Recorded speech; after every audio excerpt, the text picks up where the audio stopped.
game begin?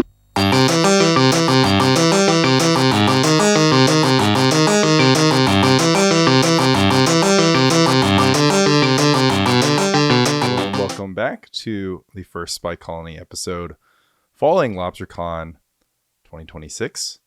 Congrats to Brian Sue, the new North American pre-modern champion, taking down the 317-person tournament with Replenish, defeating local hero Brian Gulata in the finals in a somewhat casino-like, as Brian Sue said in the post-interview, matchup of Replenish v. Replenish. I'm here with my regular co-host, Michael J. Flores. Mike, how was your Lobstercon?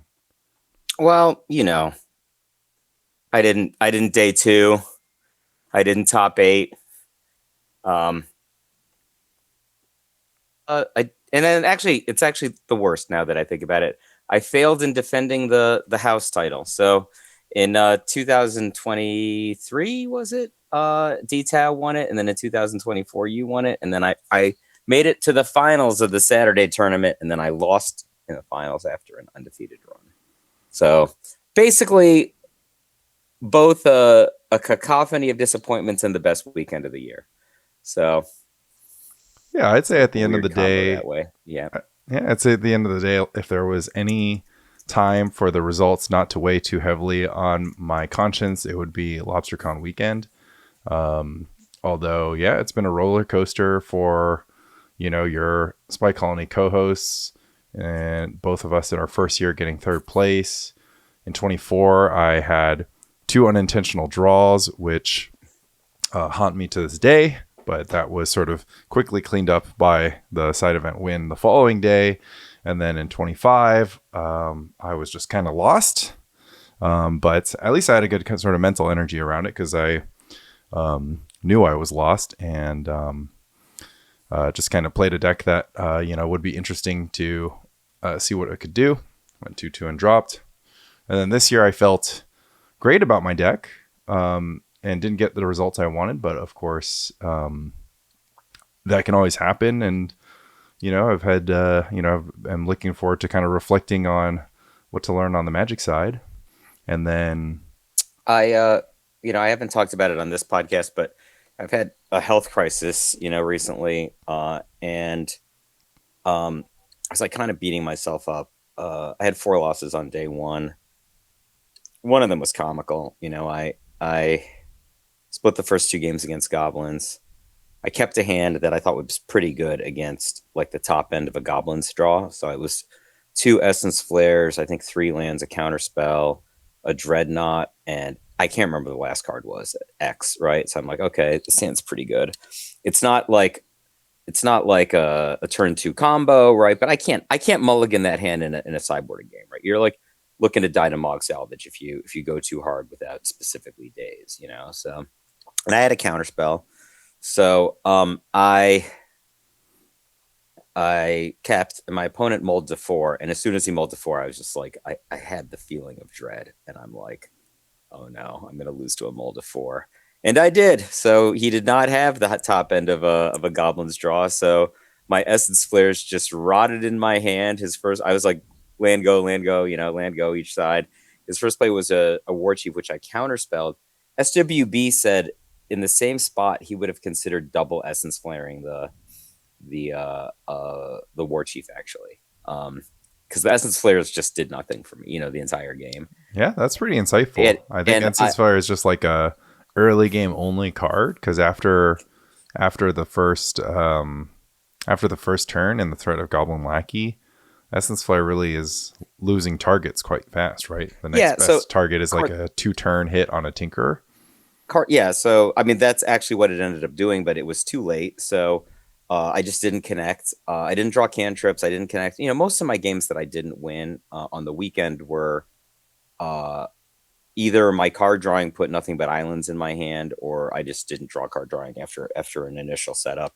So he played a Goblin Goon the next turn, and it resolved, and then it killed me. So well, you can't be mad at dying to Goblin Goon. No, and he was a member of the Duress crew, so it didn't feel too bad. It was right after my feature match loss, which my feature match loss really bothers me. Like I played I thought I played really well, and I just kept this hand. I thought it was fantastic. I watched the tape this morning. Commentators clearly didn't understand what I was doing, and uh, I kept a hand on the play in game three with a daze, two islands, and a back to basics. And the daze was the most important card because I thought that she was on meddling mage or bust. If she doesn't land meddling mage, she's never going to win. That's actually what my thought process was. And I actually don't care about meddling mage in terms of disrupting the You're gonna dreadnought have to combo. fill in the blanks for our listeners really quick. So What matchup with this? What oh, was the so context? You kind of have I to was set us up playing here. mono blue dreadnought, and it was Claire who made the top eight on an Oath Ponza variant that sideboarded in meddling mage. So um, like I thought she might be a meddling mage in game two, and I did not side in my essence flares. Then the commentators were like, "Oh, he has to side in his essence flares now." I did not. I had one dreadnought in my deck in game three, and so my thought process was just I need to. So I AK'd and then AK'd for two. Did not hit my third land drop. I had the option of gushing, uh, Oh, gushing, and this just so brings back memories it's a one land.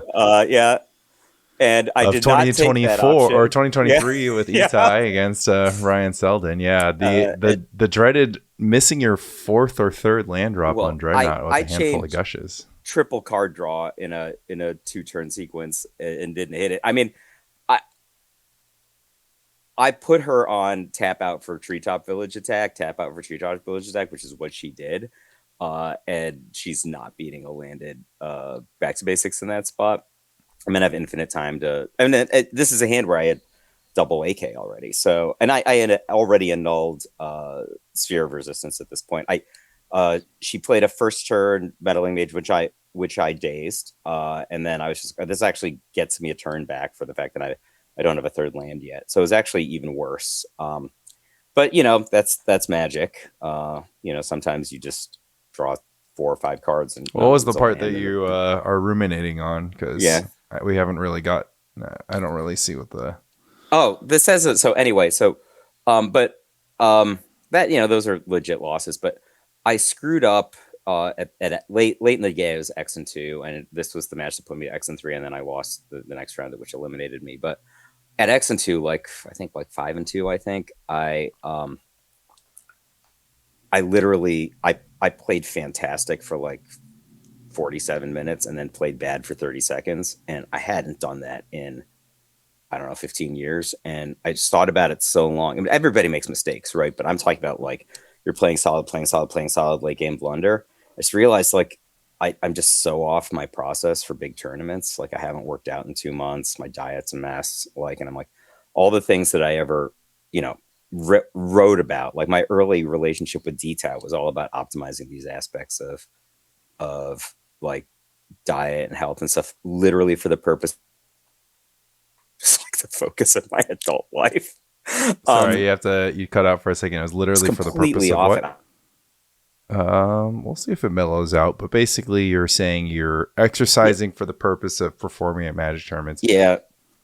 So I mean, isn't I this kind of like the sort of typical Flores story of like it's easier to play from behind than it is from ahead? So you like no, it's not that, right? Like um well, I mean actually it's like you're playing from behind forces you to focus, right? Like I was behind two meddling mages in game one. I'm like, I need to figure out how to beat the only way to beat these meddling mages is if this and this happens. So I made those things happen, right?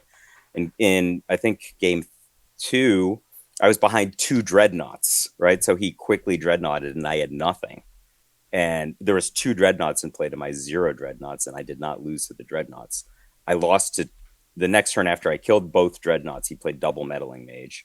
In one turn, I played a second powder keg, and he out counterspelled me, and so I literally just lost to the two bears. Right? I don't think the dreadnoughts had ever touched me, which is kind of incredible to say when people double dreadnought you. Um, and in game three, what ended up happening was we fought early. He played, I think, a third turn dreadnought, and then I had to use two vision charms to keep alive because just to manage the dreadnought in order to resolve a powder keg and get a counter on it, right? Which is, I guess this is the Flores. It's easier to play from behind than ahead, right?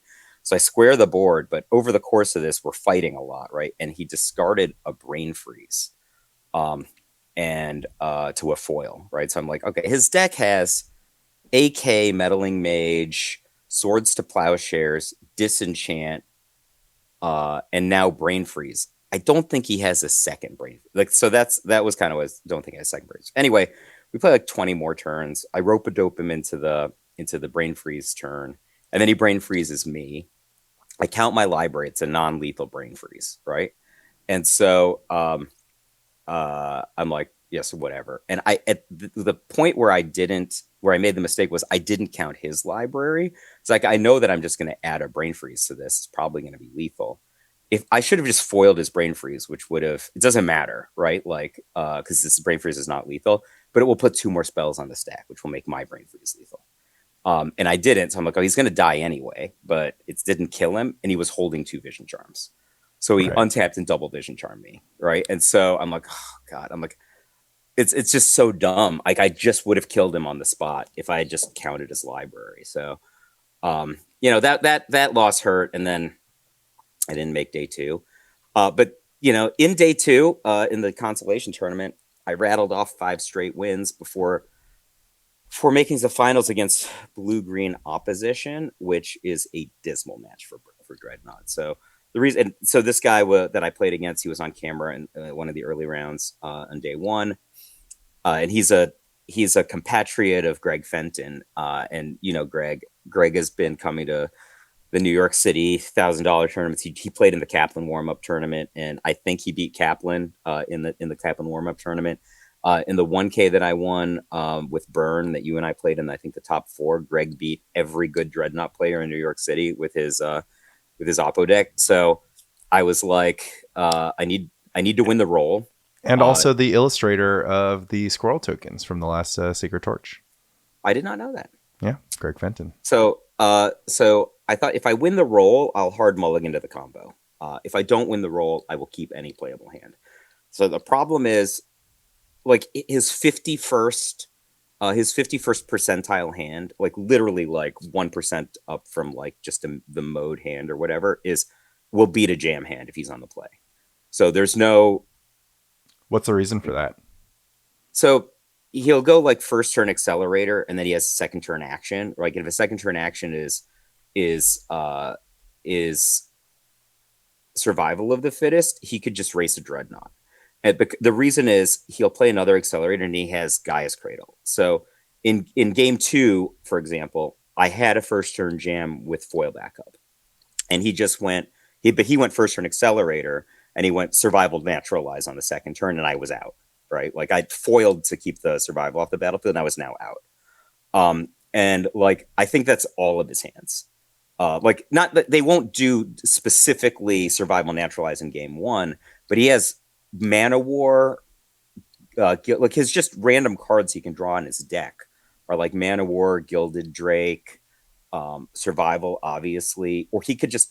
I think he's playing for deranged hermits. He could just do the classic. I have a Gaia's Cradle and I absorb your dreadnought. Like I lost to Ty Thomason in a top eight where I jammed on the second turn and he just made 18 power before I could kill him. And I think this deck has more hermits than an elves deck. So Which is, I mean, if it was Matt Dietz, do you yeah, remember the name? Matt I Dietz believe that's has him. Yeah. Matt Dietz has one hermit. Mm, But it is pretty well, interesting that this particular survival opposition deck contains 4 Gaia's Cradle in like a 20 land mana base.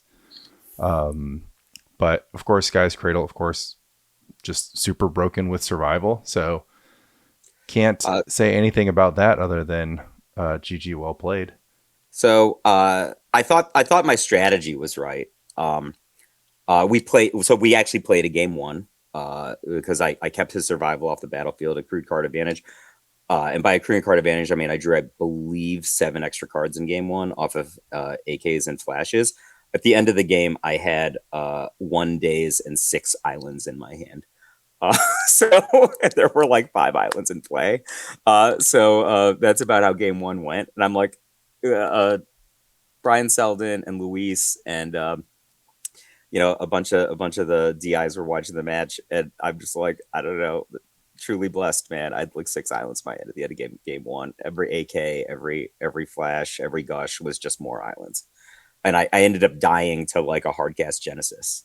He just attacked me with it. This So deck I is think my strategy crazy. was It has right. this deck has 4 copies of Elvish Spirit Guide. Actually, He this is in like game one, turbo survival op. he discarded 2 Elvish Spirit Guides to pump a Basking Root Walla to put me on a faster clock.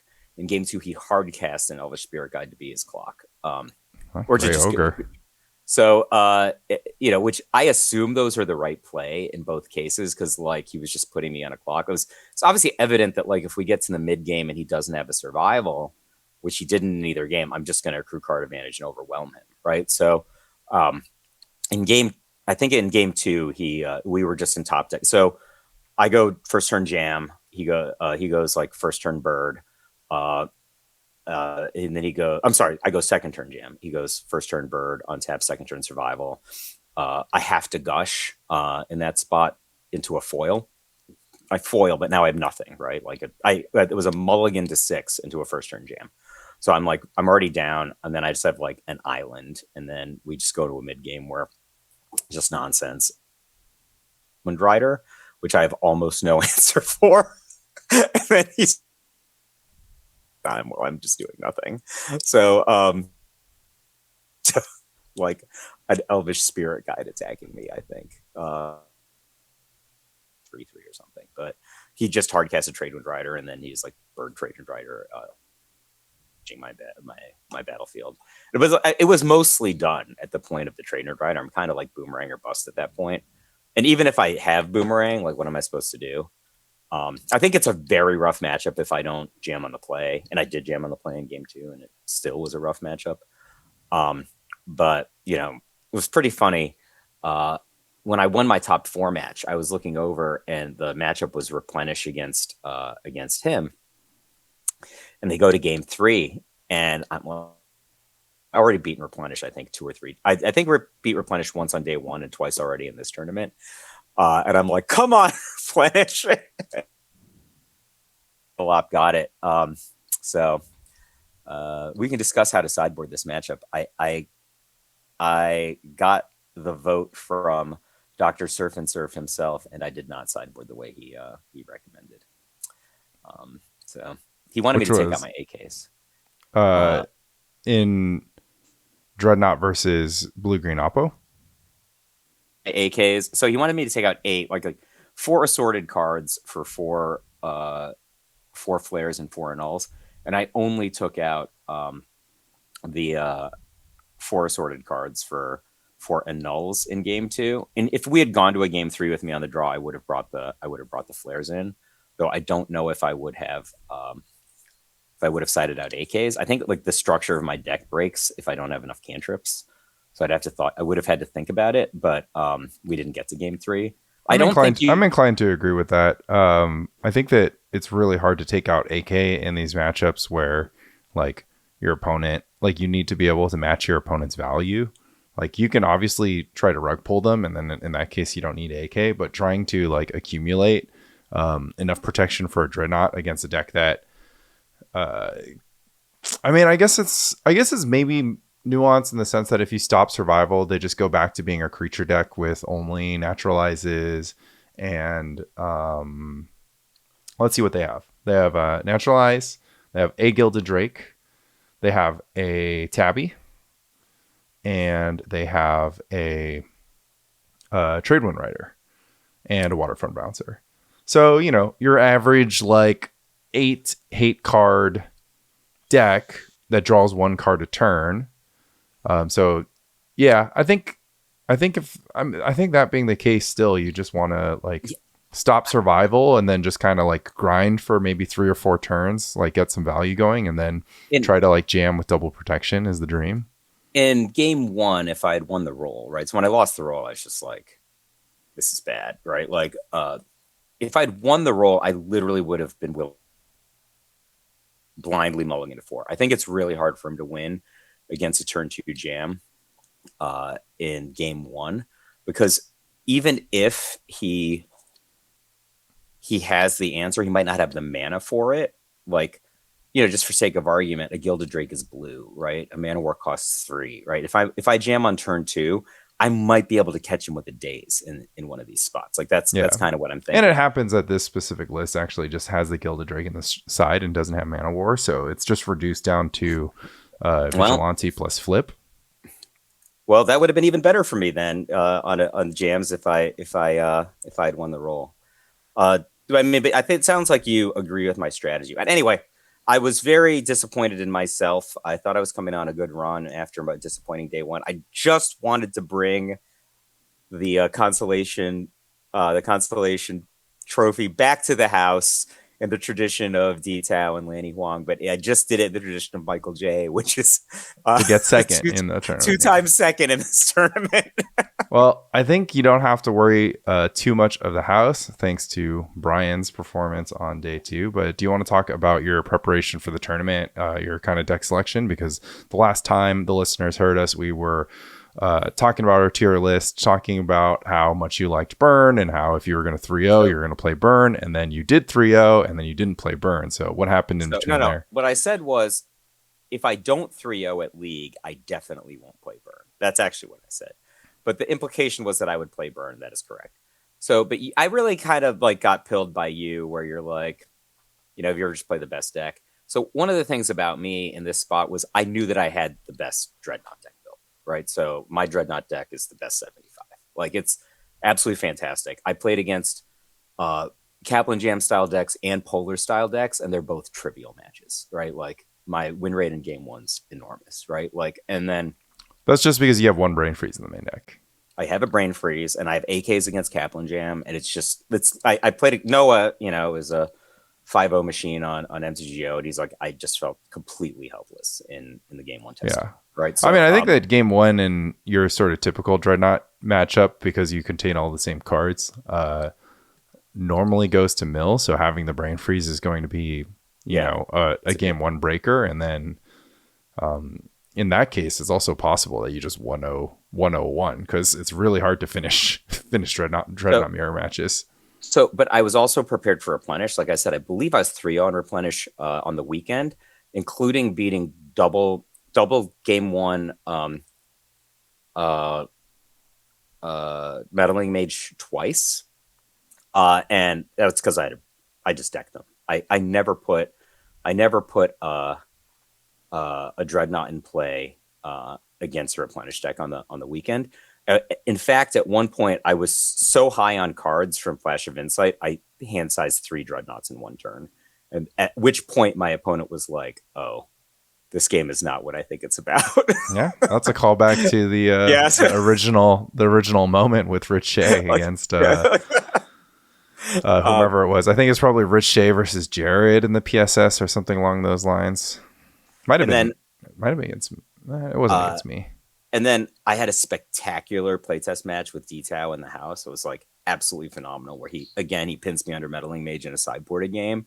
And then I just worked to this spot where, he's doing all the things that his Terrageddon deck does, clocking me with like a Meddling Mage. And so, and I set up Boomerang on the Meddling Mage, like untap, like fight back to basics. And he's just like, oh, that was like spectacular. And then I ended up decking him. So I thought my deck was so I had the best Dreadnought version built, in my opinion, right? So I was like, if I'm going to play Dreadnought, and so this is like, did you feel like it was the best just on the merits of its mirror matchup, or what else? Was there anything else that was driving this? I played, I think 58 of the same main deck at Bearded, and I went undefeated in the Swiss at Bearded. So I felt really good against a variety of matchups, and I understood all the matchups. But the most important thing to me was I tested a lot against Moneyball Black, and because I had AK and Flash, I figured out how to win the Moneyball matchup.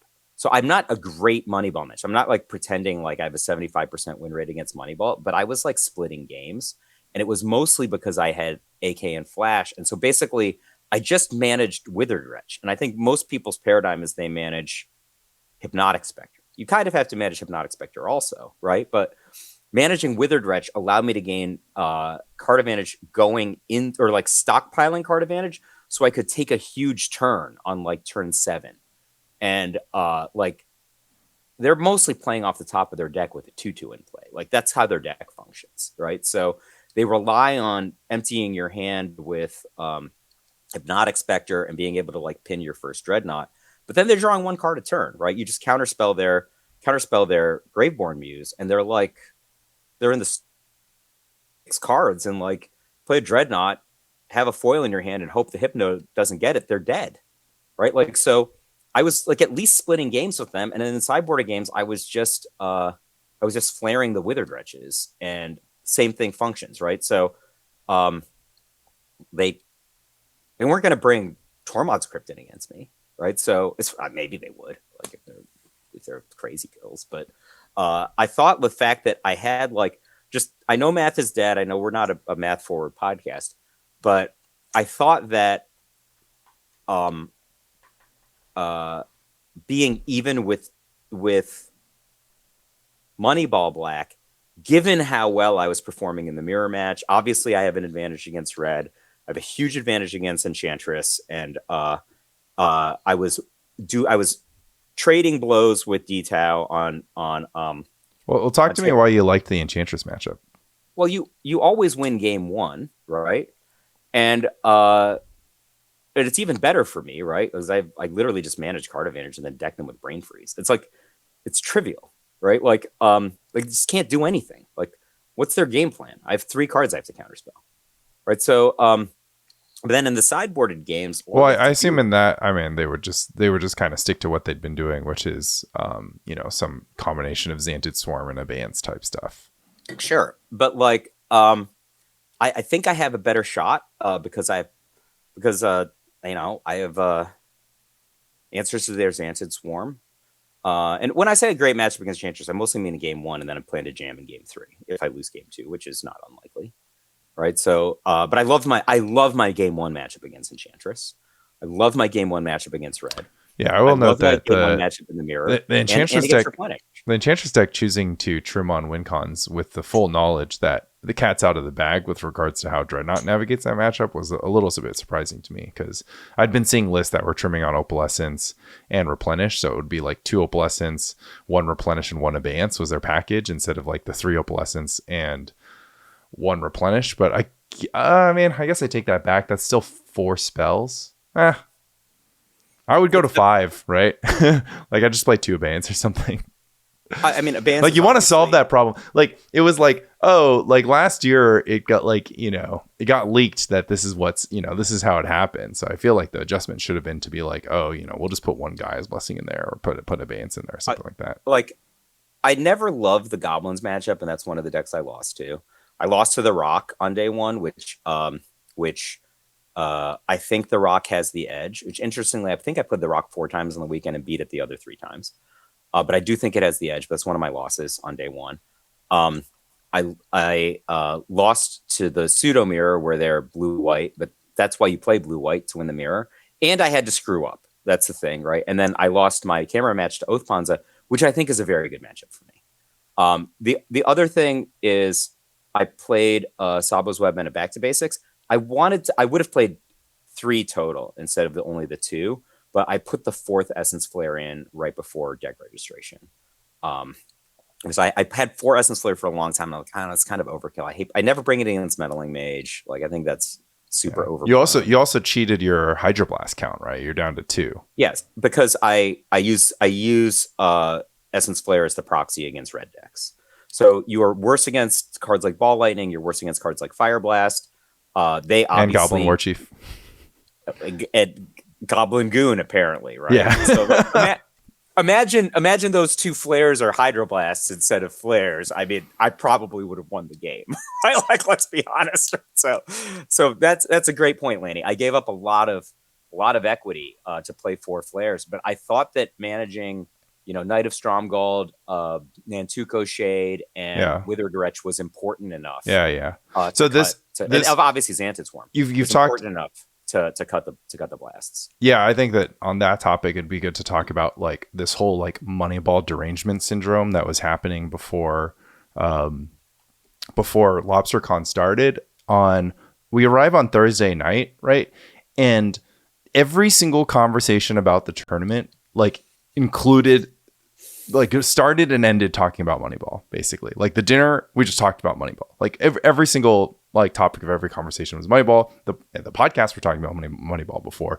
And it was the weirdest thing, because I was just sitting there and I was just like, I cannot believe a world in which, 30 or 10%, whatever, like 30 people show up to this tournament and play Moneyball. Like, let alone the way people are talking about it made it seem like this was going to be like one of the 15 percenters, right? And as a reminder, 15% is sort of the highest representation a deck has ever gotten at Lobstercon, to my knowledge. So my expectation would that Dreadnought would continue its trend being like the 14%, play rate deck, and the red decks would maybe collectively scratch 10%. People maybe can't afford or simply just don't grind on Enchantress and Replenish, so those would continue to be underrepresented. And then I was like, Moneyball, like, maybe it's maybe it's up to 10 if it's as crazy as people think it is. And I guess what came to the surprises everyone was that no archetype had more than 10% representation. So you had told me you thought that it was going to be under 10%, right? So yeah, that's actually part of my calculus in choosing. Yeah. Dreadnought. I was just like, if it's under 10%, my expectation of playing it on day one is maybe once. Yeah, right? I completely, I was turning into like the most unhinged version of myself, because like, I had early on made a decision to not play a future sight in the sideboard of my Grotog deck. I had a conversation with Andy Levine, and he was like fear mongering my Moneyball matchup, and he was just like, "You're never gonna, like, I don't think you can beat this deck." And I was like, I've right now I've lost to the deck like once in some 5 or 6 testing matches, and all the versions are different, and like some of them are more annoying, some of them have like Funeral Charm, some of them have like, instead of 6 removal spells in the 75, they just have like 10 removal spells in the 75, and they can sort of play different games against the kind of game that I'm playing. And Andy was like convincing me that just like some Moneyball sicko, like I'm going to pair up against some Moneyball sicko. And granted, I didn't run deep enough in the tournament, I guess, to run into, a Moneyball player in the like live for top 8 bracket, because I died on the first round of day 2. But regardless, I was just, I was not afraid of this deck. And then even if I needed to be afraid of this deck, I couldn't imagine being more afraid of the deck than, a deck like Dreadnought, which I had like 2 Guy's Blessings in my sideboard for, which, that's a really interesting innovation. I think you would have gotten me if I didn't know about your Guy's Blessings. The last time I played this matchup against another Gap player of some renown, I did a non-lethal brain freeze to them, which they conceded to because I flipped over 3 of their AKs and then cast an AK. Right. The next turn. So like, it was a non-lethal brain freeze, but I'm like, I think I still got this one. Yeah. And also sometimes you can mill, depending on how many threats they have, right? You can just mill all their threats. I mean, they were so far behind, right? Like, I drew so many cards to set up the brain freeze. And I think you would have gotten me. Yeah. So I looked at your deck. It didn't seem to me like a deck I would be afraid of if I were playing Dreadnought. And the reason I say that is, obviously we've played the Dreadnought versus Lanny Gat matchup twice in tournaments, and you've gotten me both times. But both times you got me, you played no fewer than 5 meddling mages over the course of a 3-game set. So I got 1 game in each of the sets, and you played 5 meddling mages. You have 0 meddling mages in your 75. That's how you got me last time. So I don't know why I'd be afraid. It just seems like a deck, right? Like, and I'm not saying it's not a good deck, but like, all decks have resistance to Dreadnought. Right? Yeah. Like, well, allow me to convince you on a few topics. So to me, the matchup comes down to mana development. I do think that in this specific matchup, like the game 1 brain freeze would force me to change my play. But one of the best things about being the 20 land, 20 cantrip deck in the AK mirror is that I'm never obliged to cast my AK to fix my hand, right? So as soon as you start missing land drops, you may be tempted to put an AK on the stack, which everyone on this call knows is just sentencing yourself to death, right? And so I cast the first AK in a match, And I was on a mull to 5 that game, and I was very despondent when my opponent gleefully AK'd Yeah. the next turn. I also cast the 7th and 8th AKs in that game. Yeah. Okay. Well, there you My go. So, opponent was far less gleeful at that point. yeah. So you can obviously, counterpunch the AK side, but I feel in the Dreadnought matchup, basically it's impossible to land a Dreadnought. I have tons of interaction. I'm not choked on mana because I have access to foil. I have You only have many. 2 foil. Yeah, but in a lot of spots where like Dreadnought against Landstill, for example, like gets in these big stack battles, and Landstill, ends up, with a mana leak in hand and 1 mana up or something like that. That kind of thing is less likely to happen to grow. And then moving into the sideboard, one of the changes in my deck was to switch Disenchant for Seal of Cleansing, which initially people I identified. actually wanted to ask you about that. I Yeah. thought that was so. My first impression is it's awful, and the reason for that is it's like you just get pinned by gloom, right? Well, that's not. I mean, Disenchant ends up being the same thing. So it's I'm just sorry. Say again. well. So there's. I mean, I'll talk about in the Dreadnought context. In the Dreadnought context, you're basically Oh, it's much better exchanging. against Dreadnought. Yeah, you're basically exchanging dice to stifle for mana efficiency and ability to have quote unquote an 8-card hand, right? Because the seal counts as a card. No question. And then It's better against Dreadnought. and then in general context, it triggers Quirion Dryad without Oh, needing okay. a target. A And then- proactive. Okay, I yeah. like that. And then in the Moneyball sense, my read on it was quite simple, which was that I thought it was like deeply incorrect to board in Gloom against me as Moneyball. I have up to 7 white spells in my 60 card deck, and like my deck is very capable of producing enough lands to cast all those white spells. And the matchup is not about tempo at all. Like the matchup ends up being like players just like smacking the top of their deck, like drawing and saying go for like 20 I watched turns. you play it a lot, and it seemed to me that it was just like an attrition fight until which point you had a lethal Psychotog. And the thing that I was surprised about was your complete inability to accrue cards. Yeah. But you just had a Psychotog that they didn't kill, right? Yeah. But then you had like 40 cards in your graveyard. And you're Yeah. just like, here they are. That was kind of the also the large misconception, because I think people are so accustomed to the concept of like blue decks and card accrual, like blue decks like Landstill and Dreadnought, right? Like that they're in a really healthy position, with a 7-card hand.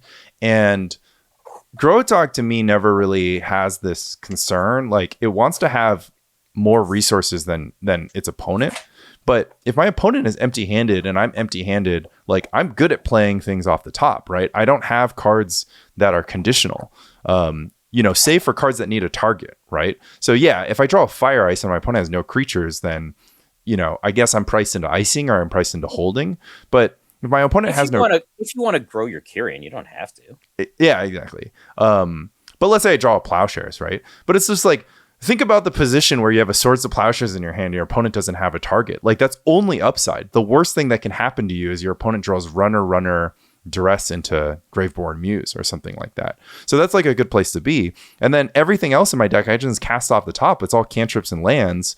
And exactly like you said. So, I would just get 3 Psychotogs smothered and I boarded out all my counter spells because I was just like, the 4th one's coming. And when it does, like, good luck. Like, if you have the 4th, if you have the 4th interaction in your no card selection deck, then have at it. But, not to mention the same thing would happen with Quirion Dryad. Just like all 8 creatures in my deck have to be answered. Most decks don't have 8 answers to creatures. And then even if they do, my deck on average will draw, 6 creatures that need to be killed before the opponent draws 6 answers to those creatures. And then the final point of that is that I've removed all of the creatures that you could conceivably play on this deck that could be dominated on the battlefield, right?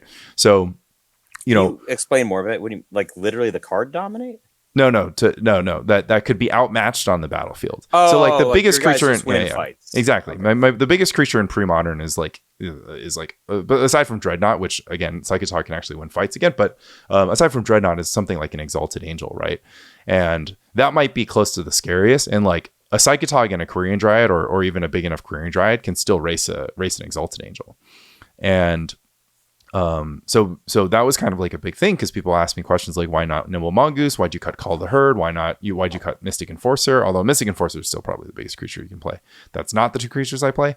Why not Lightning Did Angel? you And consider siding Mystic Enforcer against Moneyball? Because I thought you were I the didn't. first Mystic Enforcer guy. It seemed to me like that'd be pretty cool. I didn't consider it for a second because all of Moneyball's removal, is either Smother or Diabolic Edict. It wasn't like Snuff Out was very popular or Drain Life was very popular. It was just Chainer's Edict, Diabolic Edict, Funeral Charm, and Smother. And when I look at that spread, I'm just kind of like, okay, well, you know, uh, the funny thing about Mystic Enforcer is that it doesn't necessarily line up very well against Withered Wretch. And the Yeah, next got it. funny thing about it is that Lightning Angel is better than Mystic Enforcer in this context. Because the only awkward thing that would happen in the games that I was kind of describing was if I had a creature and they had 5 creatures, right? And so one Psychotog would be staring down like 3 Mistress Factories, a Withered Wretch, and a Knight. But I would be like, I have to protect my life total, right? So I couldn't attack and block at the same time. And Lightning Angel had the potential to change that. Now, maybe not against an Order of the Whatever or Knight of Stromgold, but that was kind of like an interesting. I think Lightning Uh, Angel is a really interesting card to have mentioned. And you would have considered this as a sideboard card? I would have. It was like a potential creature to put in the main deck if it didn't cost a trillion mana, right? Oh, it's not a good enough main deck card, obviously. Yeah, I mean, Uh, there's a world in which you can play cards like Lightning Angel or Mystic Enforcer on a main deck. I have done it, and I basically like basically I was just not drawn to any cards where like the upside was like, oh, this is good against decks like Moneyball Black or Terrageddon, because at the end of the day, my preparation was focused on like I was like, first order of business is get out of the losers bracket, right? So once you do that, you need to start beating up on, by my analysis, Replenish, Dreadnought, Enchantress, and pretty much that's it. Now I was wrong about that. Like that turned out to be not what the tournament was about. That turned out like this was extremely diverse tournament, and then I loved the distribution in the tournament. yeah, I like that I was, quote unquote, right about like Dreadnought and Moneyball being putting the 15 most. decks in A tier or No. Like putting like Moneyball and Dreadnought being the most popular decks, but like they right. weren't like 15% and 15% or something, right? Like Yeah, I was happy about that. The thing where I think if I missed something, it's just like I thought Oath Panza was not a deck that was going to be coming out in droves, not a deck that was good. And Oath Panza was, I want to say, of the real archetype decks, the best day 1, day 2 converting strategy. I would have to follow up on that, but it wouldn't surprise me. I personally, and people can call back, like I was, willing to push back on any sort of like negativity around Oath Panza. I didn't think that I thought that people weren't talking about it, and I thought that the deck hadn't improved in a very long time. But I also thought that there was nothing that made the deck worse recently, right? It wasn't like people started playing more, whatever it is, black white control. I mean, the only conceivable bad matchup was Replenish, and it's been contested who is ahead in that matchup even. And so I thought Oath Bonzo was like a perfectly serviceable deck with sort of the structural issues that you like to point out, where it's just like, yeah, the deck has a lot of air and it kind of only does one thing. I keep going back to this match I played on camera where my first play of the game in game 1 was to portent my opponent. And the reason was she had opened on Mox's Treetop Village. So I'm like, the only reason you make this play is because you're going to attack with Treetop Village on the second turn. If you're going to attack with Treetop Village on the second turn, that means that I have free reign.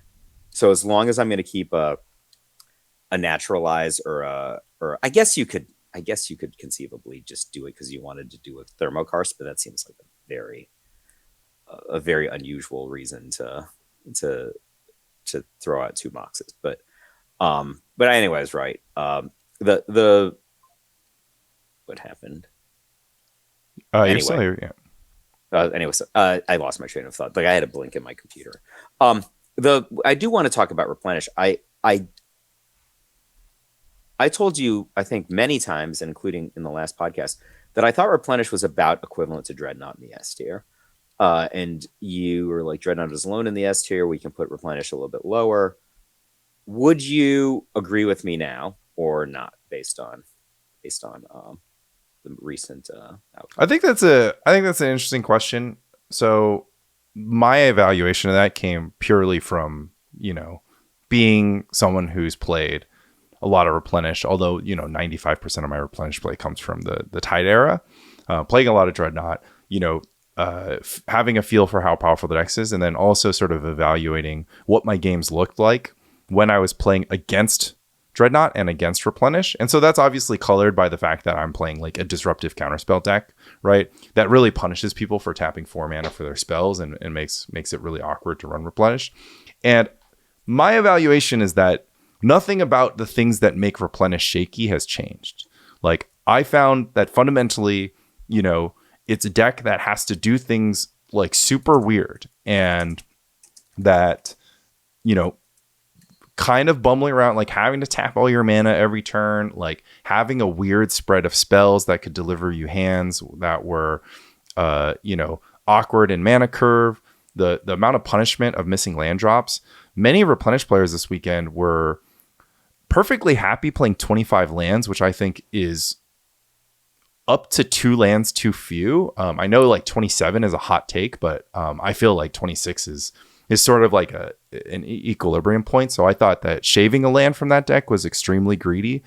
And and then maybe there's just like sort of the additional angle of like, if people are going to play fast combo, like you don't really have too much to say against that.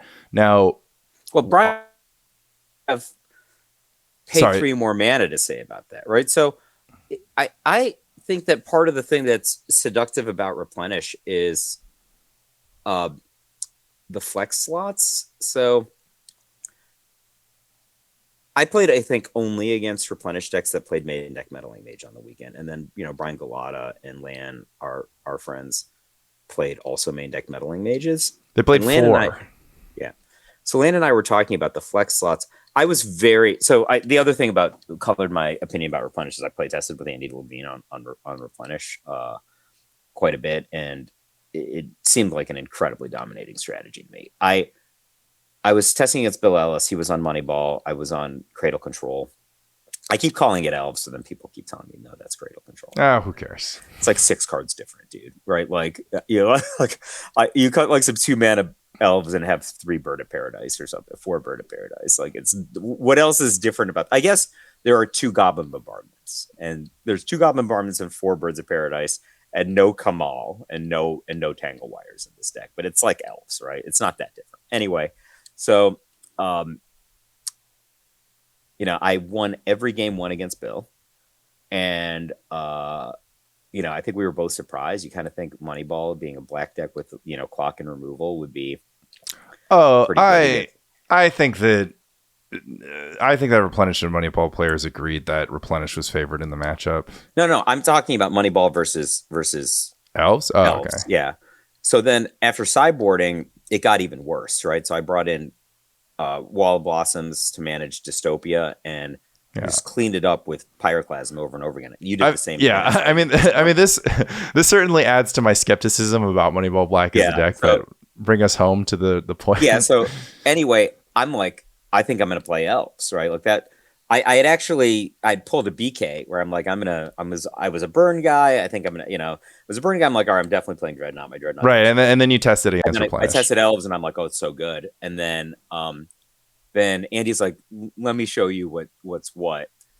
He beat me so badly, right? Yeah. Like we played, I can't remember how many games we played, but I got to the point that I could not conceptualize a way to win. Like usually, this is like, go back to this is the Flores playing with your back against the wall. You have to figure out X, Y, and Z. And if you do all those things, you can win.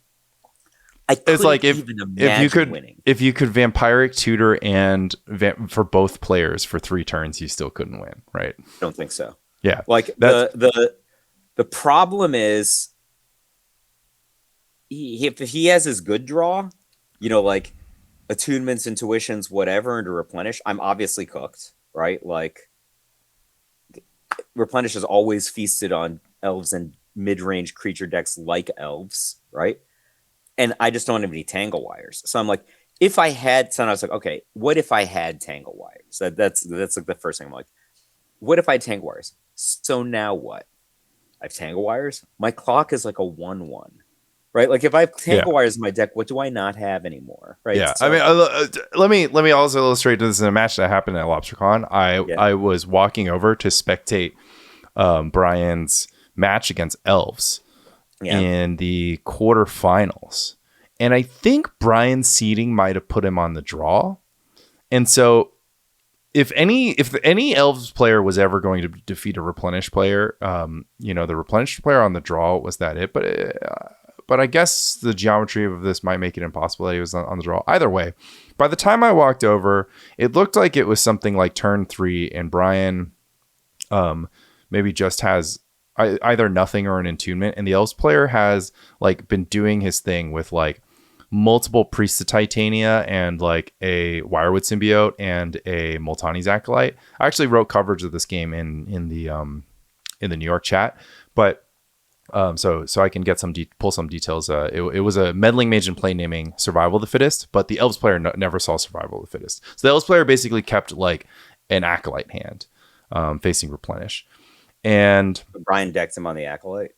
we'll get to that. Okay, So I'm like, this actually looks pretty bad for Brian. He might not have enough time to play Parallax Wave because the Elves player might just be able to kill him. And I think the Elves player, like, got his deranged hermit down on turn 3, ready for an attack on turn 4, something along the lines.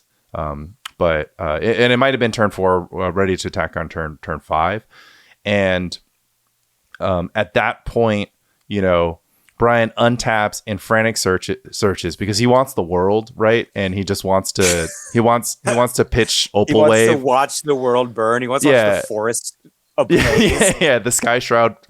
Yeah. And Oh, so I know the type. You don't need to.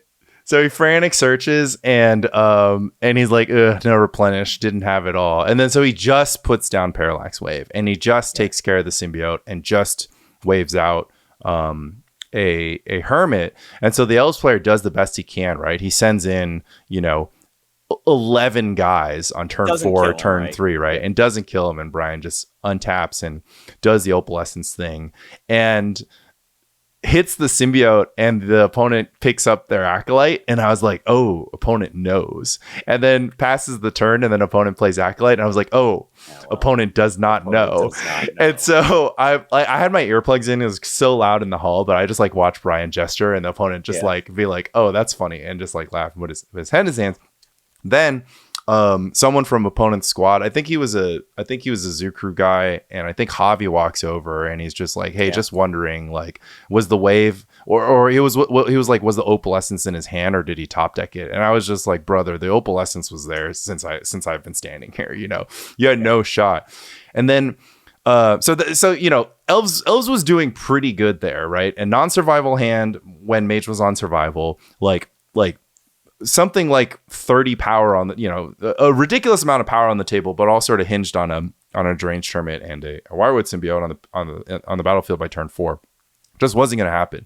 And then the next game, Elves guy has like 1/1/1/1/1/1, like 1/1 times like 3 or 4, and Brian has one of those hands I was telling you about. I was just like, this is the most awkward hand in the world. I actually don't know what he's going to do, because the Elves guy is like playing a dork and passing with 2 mana up every single turn, and Brian has like almost no looting effects.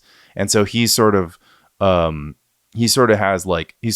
like disc into opalescence into Parallax Wave. Opalescence gets disenchanted. The wave waves out some stuff, and then the wave gets naturalized or tranquil domained, whatever. And then pass, and his life total is getting whittled away.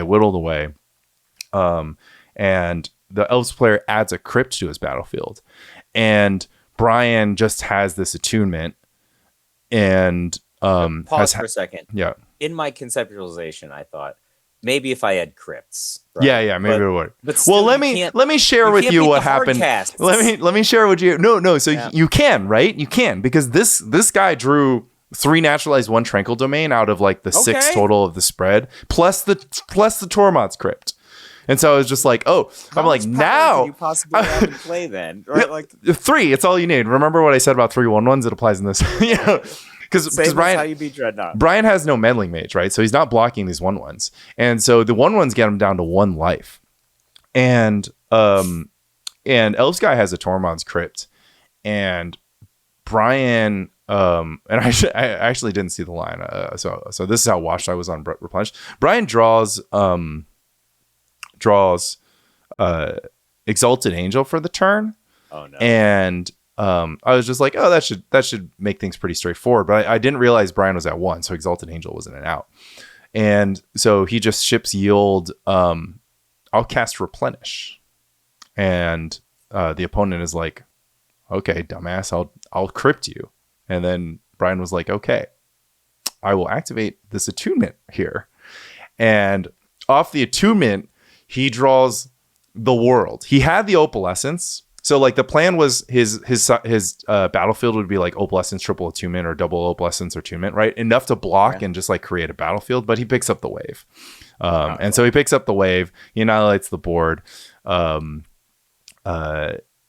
then, there was like a tiny moment there where he like adds an opalescence to the battlefield, or he adds some stuff to the battlefield to make it so that and he like misses 1 attack with opalescence or whatever, but cleans up the game from there. And I was just like, yep, Elves is a pretty bad matchup, or Replenish is a pretty bad matchup for Elves. I feel like it's hard to be upset about like those situations when you're Elves, right? Like, because they did get lucky.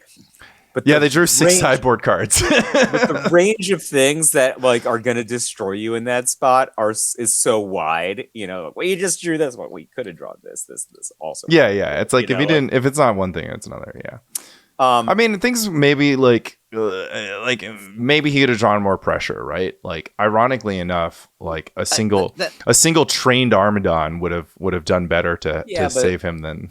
Yeah. You can have 2 trained Armadons. That's a common thing I've done. You can have a stampeding wildebeest even. I have no idea, but regardless, I think stampeding wildebeest might see some pre-modern play. It already has seen pre-modern play. I played it at Lobstercon. It's been registered for Lobstercon. When did you play Stampeding Wildebeest? It was in 2020. It was last year actually when you I wasn't there last sat year. out. It was in it's my band survival deck. I was just like, I'm gonna Stampeding Wildebeest my Nantugo Vigilante. It's gonna be great. I was thinking about like, your baseline deck has like 8 walls. Yeah, right? yeah, I did that too. Yeah, so like, just bouncing Ball of Blossom seemed pretty good, and bouncing Spike Feeder seems pretty good. Yeah. I think this deck could be pretty good against red, and maybe you can get there against blue. Survival, obviously. It's gonna good survival deck. Anyway, so I wanted to close the final loop, right? The question is, would I say that it replenishes is equal to Stifle Knot, especially with Stifle Knot underperforming and Replenish way overperforming? And before you finish that, right. Stifle Knot, including myself, underperformed on day 1, but I don't know, like a bunch of guys in the house, Edward also top 8'd the side event with me. He also played Stifle Knot, and basically everyone said the same thing. She's like, we watched you all day and you just demolished everybody. Like, so I think like the rumors of Stifle Knot's demise might be, it had a bad day 1, but like Detail asked me, like, if you had it all to do again, what would you have done? And I'm like, played the same resubmit. 75. Yeah. Like, my deck is great. Like, I would have not counted the brain freeze and probably finished 7-2 instead of 5-4. Right? Like, well, hopefully that's okay. Let's all right. So let's not give ourselves a free match just because we fixed one at mistake. Least I would have been 6-3, right? Yeah, my worst case scenario is 6-3. Yeah, you would have locked day 2, which right. So nice. But like and then the way it worked, I would have rattled off 5 wins in a row, just like I did. Yeah, and then you would have won the tournament. Yeah, exactly. I would have won the tournament. Anyway, long story short, if I had Lobstercon to know everything I know from the actual factuals on it, makes me think I would have played Stifle Knot again. Oh, so you would resubmit same 75, knowing the metagame breakdown. Are you kidding? Under 9% Moneyball, Replenish is the best performing deck. That's great and great for me. I Okay. went undefeated in game ones against Replenish. Okay. And the best Replenish deck doesn't even have Meddling Mage in the main deck. Yeah. I Like, mean, I think that was I will say I was extremely skeptical of the main brain freeze. BK said he had something to do with that decision in the car. BK definitely influenced me in playing the main deck. Brain Freeze. We don't have to go like a little wishy-washy on 2 cards in my main deck. The 2 cards in my main deck were either going to be 2 impulses, an impulse and a peak, and peak is like bad, or 2 peaks. And BK is just like, you already hate all these cards, just play a Brain Freeze. Oh my And god, that's outrageous! You cut impulse for brain freeze. I call it impulse for Brain I Freeze. actually can't. I actually can't believe that. I mean, I'd almost was peak in Brain I Freeze because peak is good with Brain Freeze. I hate impulse. yeah. I mean that's. I hate loose action, and that's kind of that is the loosest action You I've ever heard love of. loose Peak action. brain freeze. No, I You mean have 3 gushes and 2 foils. You love loose action. no. That's my deck. You love My deck a has great zero. deal of- My deck has 0 loose action. The only loose action that was ever I cut the Ray of Revelation, Mike. I was on this podcast 2 episodes ago talking about how brilliant the single Ray of Revelation is. Yeah. And I looked at it. I looked at it during testing, and I was like, loose action, it's gone. I cut like I had a Cephalid Coliseum instead of an island, and I was like, loose action, it's gone. I had a lair instead of an island. Like the lair was loose action. Wait. I was when like, you say loose action, are you done with One is a Miracle? One is a Miracle, Lanny. yeah. That's the dichotomy. It's either loose action or one is a miracle. No, One is a Miracle. No. So it depends. Freeze is gas. The thing was, One is a miracle. I have no way of explaining it because it's like loose action is literally the opposite of one is a miracle, which is to say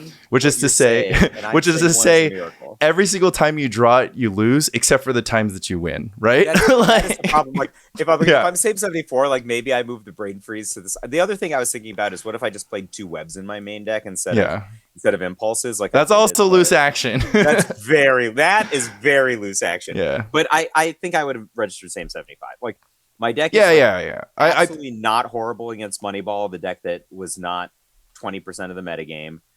It's great against Replenish. I won every single game 1 against Replenish, including beating multiple meddling mages, and I won every match against Replenish, most of them in 2 games. So that was the best performing deck. My deck is actually here's the thing. If I would I have had more blasts, right? Yeah, that's like a one. That's but the thing, right? But that's not based on the metagame spread. That's based on your matchup run. That's based right? I lost to a 6/6 for 4 with if we reroll the tournament, I feel like you shouldn't over index on. I mean, I do think that for Essence Flare is very polarized. Like it's just really like my analysis on Essence Flare is that I think it's just like not enough against the green decks. Like the planning to like Essence Flare against elves, I feel like it's just not what the matchup is about. Like elves trading elf for a card in your hand is probably going to favor them most of the time anyways. I agree. So that's why I didn't side in Essence Flare in the game that I was going first. Yeah. When I lost that match to Ty, I drew like I don't remember, basically all my Essence Flares, and I didn't win the game. Yeah. Right. So like, it's like you're looking at it, you're like, you're supposed to be a sideboard card. Like, what are you doing? Like, why aren't you winning me the game? All my Essence Flares and AK'd 3 times and lost the game. All right, here's my sick nasty follow up take. I also hate Powder Keg, but I guess you can't do anything about that slot. No. You need something against. You have to have it. Yeah. Okay. Like fair enough. Like I was bragging how many meddling mages I beat on the weekend. If you don't have Powder Keg and you're not willing to side an Essence Flare against, I never sided in Essence Flare against meddling mage. Like that's the thing. Like people, he has to bring in this Essence Flares against meddling mage. No, man, that's just too bad, right? Like he's gonna do 100 damage to you, and like it's slow. And the other thing that's bad about it is like the cards that are already good against you are good against. So like if they're like gripping in a null, right? Something like that, they could use it on the Essence Flare, which isn't a bad exchange. Only you are relying on the Essence Flare for your game. Except for you needed it. Yeah. Like so. All right. Have a listen to this loose action, okay? If we're gonna say loose action is good, which I'm not saying it's good, but one if it is a miracle, good, not loose. If action, it is good, these are 2 different things. Well, hear me out on Repulse. I love it, and come on, man, it costs 3 mana. you've repulsed your own dreadnought, right?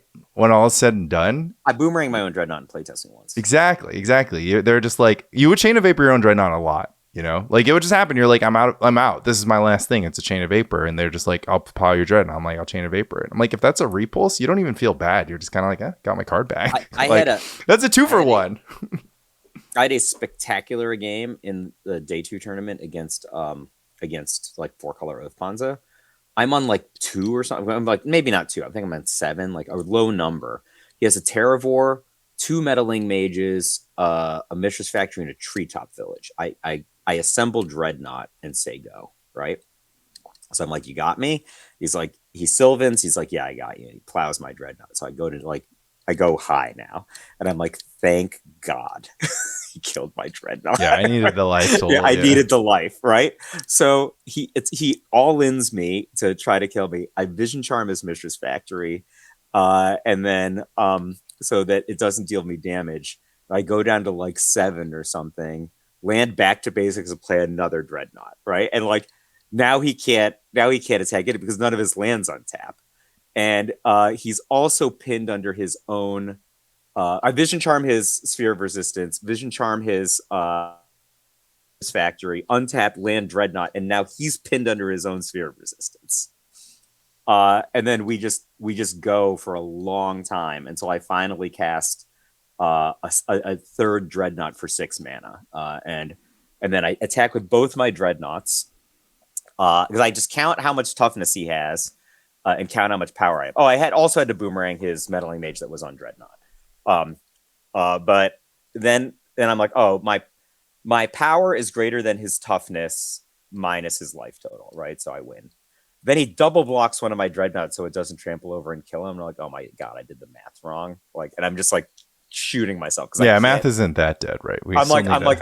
How did I not think about like 9/9 Terravore and Mistress Factory or whatever? Like, as I've often said, math might be dead, but you still need arithmetic. Yeah. So on this, and I'm like, oh my god, I screwed up. And then I realized, oh, I'm gonna trample over that Terravore, and he does not have enough power to actually kill me.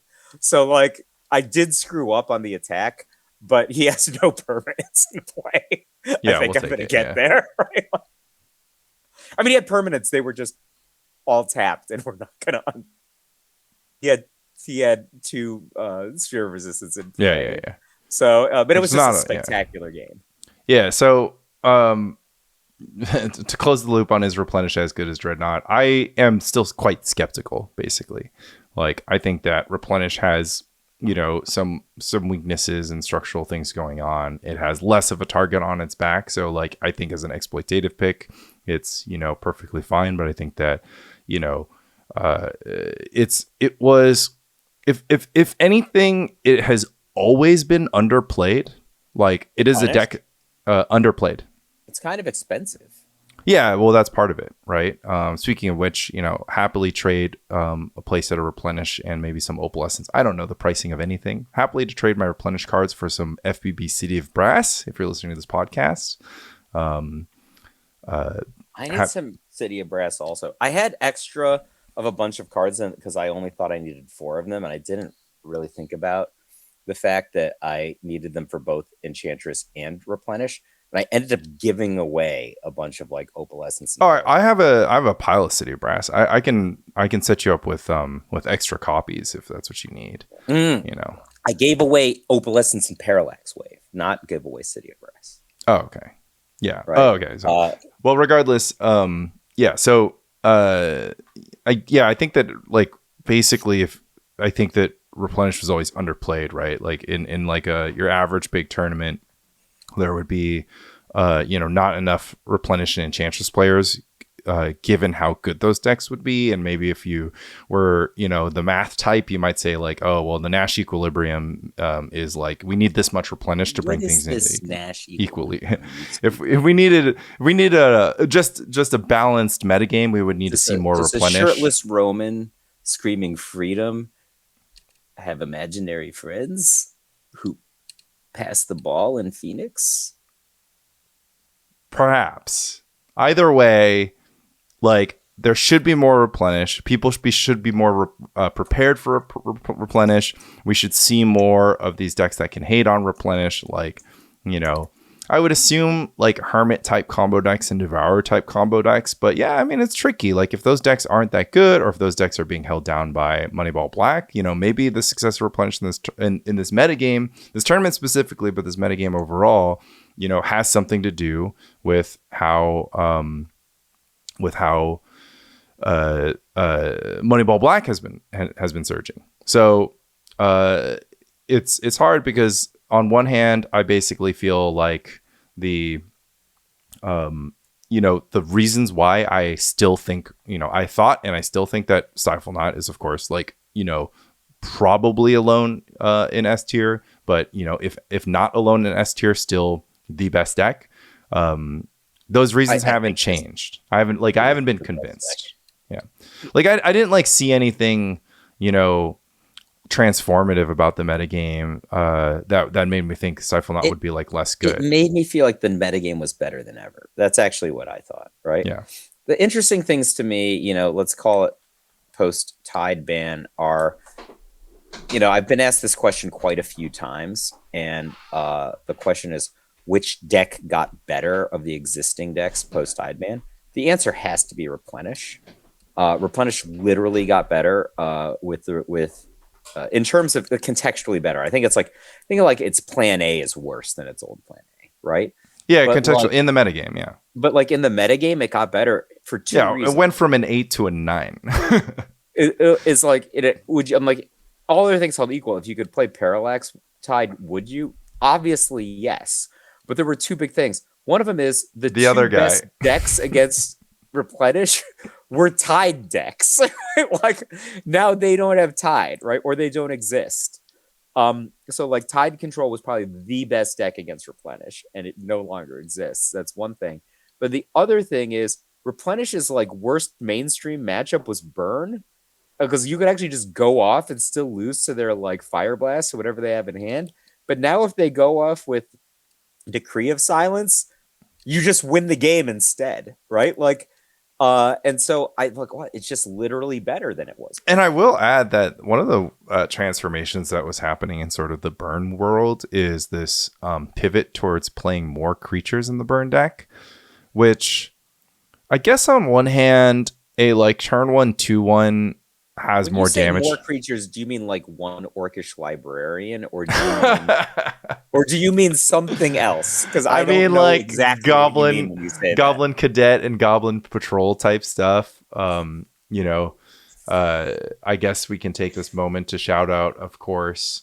The pilot was Stuart Ziarnik. So I think Stu. I hope I have this right. I believe Stu. I was told by another player that his story was that he set up Romancing the Stones in I think it's like the South or like the Texas area, and so that's they play middle school a little bit more there.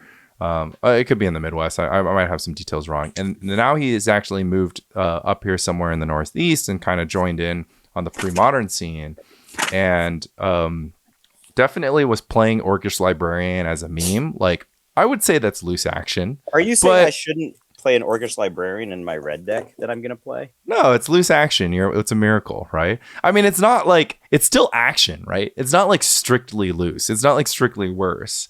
But no. It's not strictly worse because other cards don't have its function.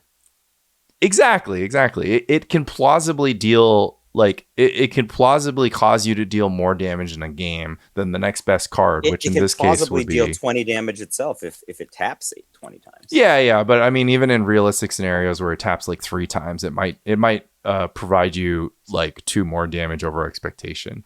It could itself own it. It could itself be a burn spell, but we won't litigate that too much. I'm talking more about the burn list, and we shouldn't draw focus so much on the Orcish Librarian. That this was a Port Wasteland deck.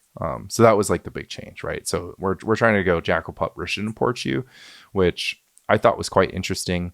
I was like really low. How many decks have low. my ports? Because I don't know where my good ports are. I think I only have my gold border ports. I can't answer that question for you. There's one in But Mike, I want to focus on Naya, the right? concept of rich and import and burn really fast I because I love it. feel I like think it's cool. I think It's we've a never talked about this on the podcast. I was like, rich and import, the problem is like you have to use your mana a lot. But burn, the nice thing is all your spells are cheap. So burn might plausibly be a place for rich and import solely on the merits of just like you can build a burn deck to not be very mana hungry. I of course prefer the mana hungry burn variants that like to play spells like Earthquake and Sulfuric Vortex, and of course Ball Lightning and Rich and Import are not friends. They don't speak to each other, but I think it's interesting to explore. I mean, there's also 2 Urza's Rage in here. That's loose action. I mean, look, there's 2 volcanic hammers also. Yeah. So like in my thinking, like volcanic hammer is not very good, but I think it is like 50% better than Urza's Rage. I think that it is it 50% better than Urza's Rage, or is it like 60? I don't know. I don't do math. I think it's much better than Urza's Rage. Because these things compound. Like when you're a 3 mana spell, you don't get to team up with another 2 mana spell on turn 4. If you're like trying to operate 4 freaking curse Rich and scrolls? imports in curse scrolls. Yeah. Things I are, like are this. Like starting to it's get very reminiscent of the Seoshu Vegeta deck from Columbus, which is like what I always think of as like the basis of like a Red Dex wins deck and extended. It's very reminiscent of that deck, which I like a lot. Yeah, I mean, this was clearly a throwback. And like, what a sicko. He started 2-3 in the tournament and then finished it out winning He the beat next both 10. you and Andy, right? That's incorrect. I played against a different individual. Oh, okay. He beat Unless this was him. Wait, hold on. I don't even know my own pairings. There's no way, right? Because I played him. Oh, no, I was still alive when I played against the burn player. So the thing was, the burn player I played against was playing all foil stuff.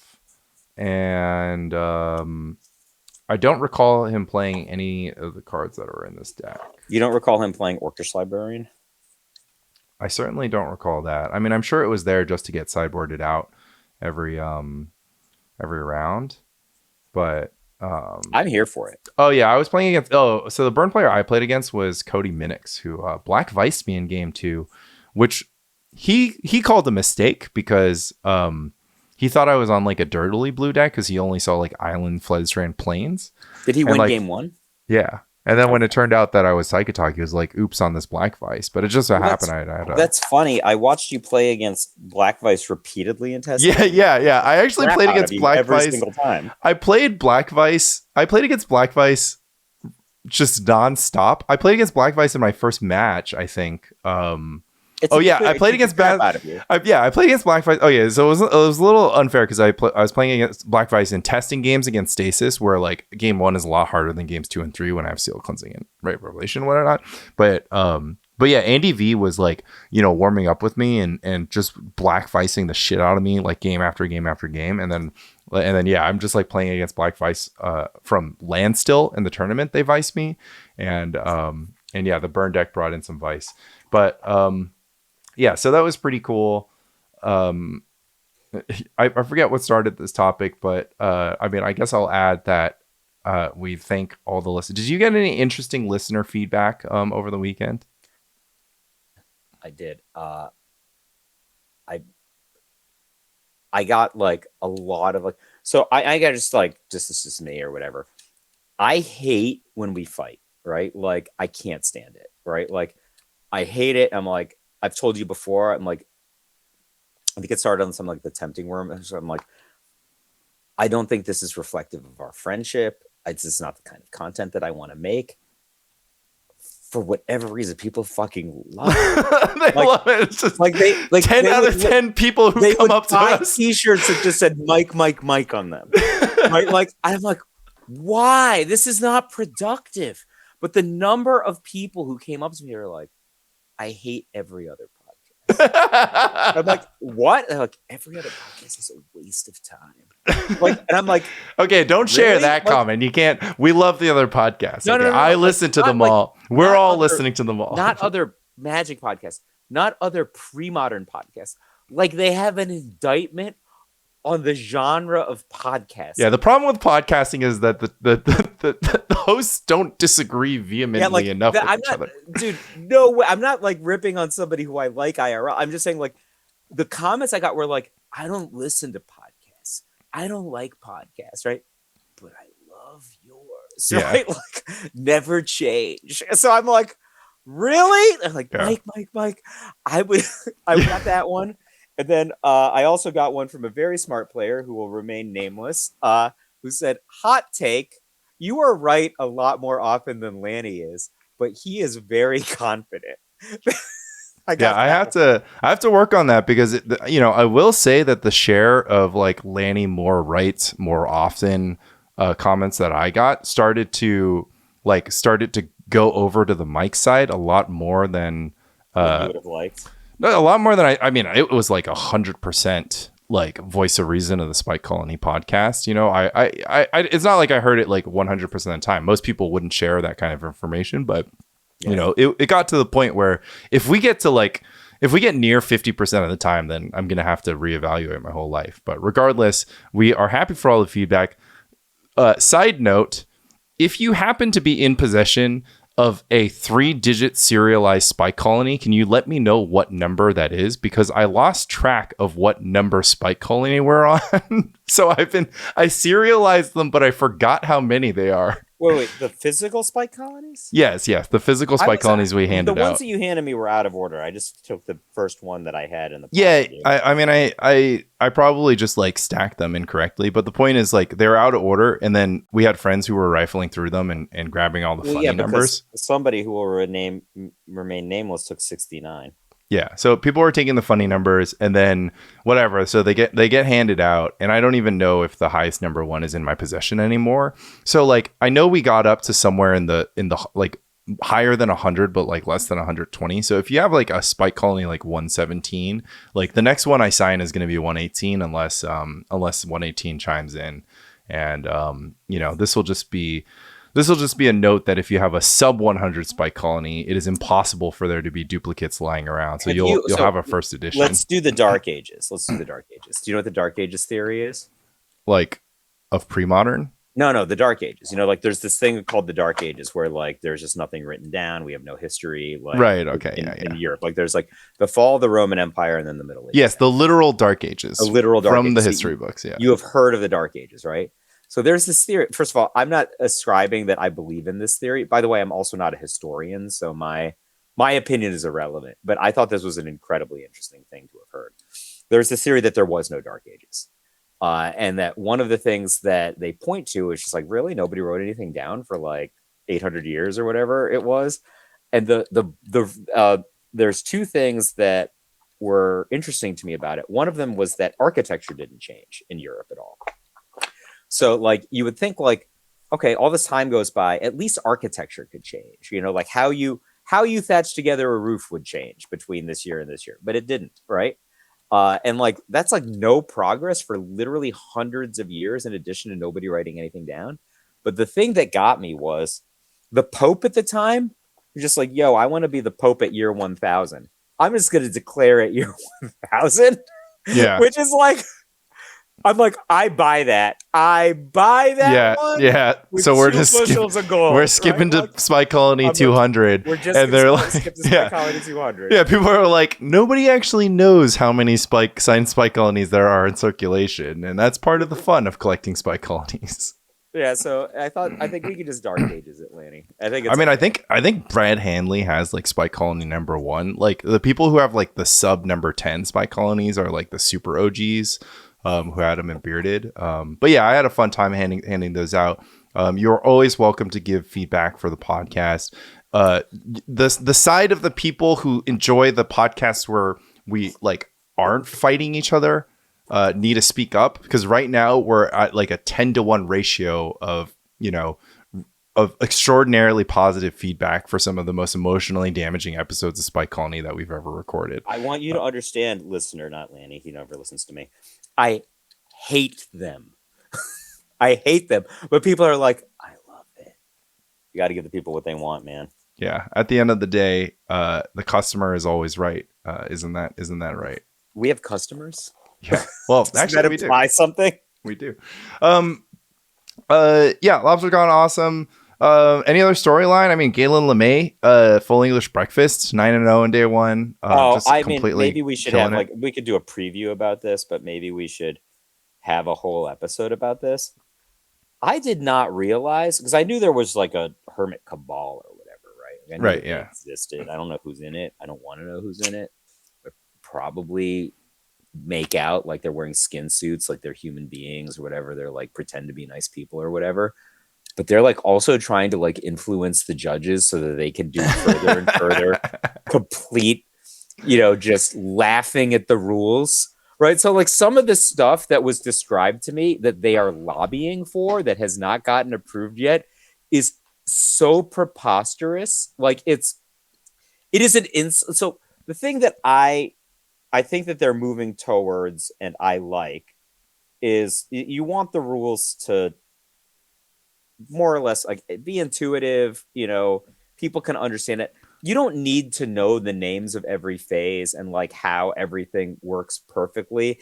If you know that there's a spot before the sword, then you're in the sword, that there's a spot before the shield, then you're in the shield, right? Like that's good enough. This is Okay. actually a good example of how Magic Arena has made people worse at Magic because, like, you've been playing this game for 30 years and now you just call them Sword and Yeah, Shield. like, this is the sword. I know, no, people say, come on, Laney. You're just like, people say, put a stop in your upkeep, right? In Magic Arena, that's a put a stop in your upkeep and draw, which is not Yeah, correct. that's just like put a stop in the dot, but I mean, Yeah, but like it's that just is not shortcutting. correct, Yeah, right? yeah. But people say put a stop in your upkeep. People say F6, right? Like we understand those things, and like I think it's good enough. Well, it's not an And indictment. This is not an indictment of Magic Online. Magic Online is very good at explaining the so, yeah, rules. so this is, but whether it's Magic Online or Magic Arena, I think it's like fine. Okay. I think like understanding this stuff well enough is fine.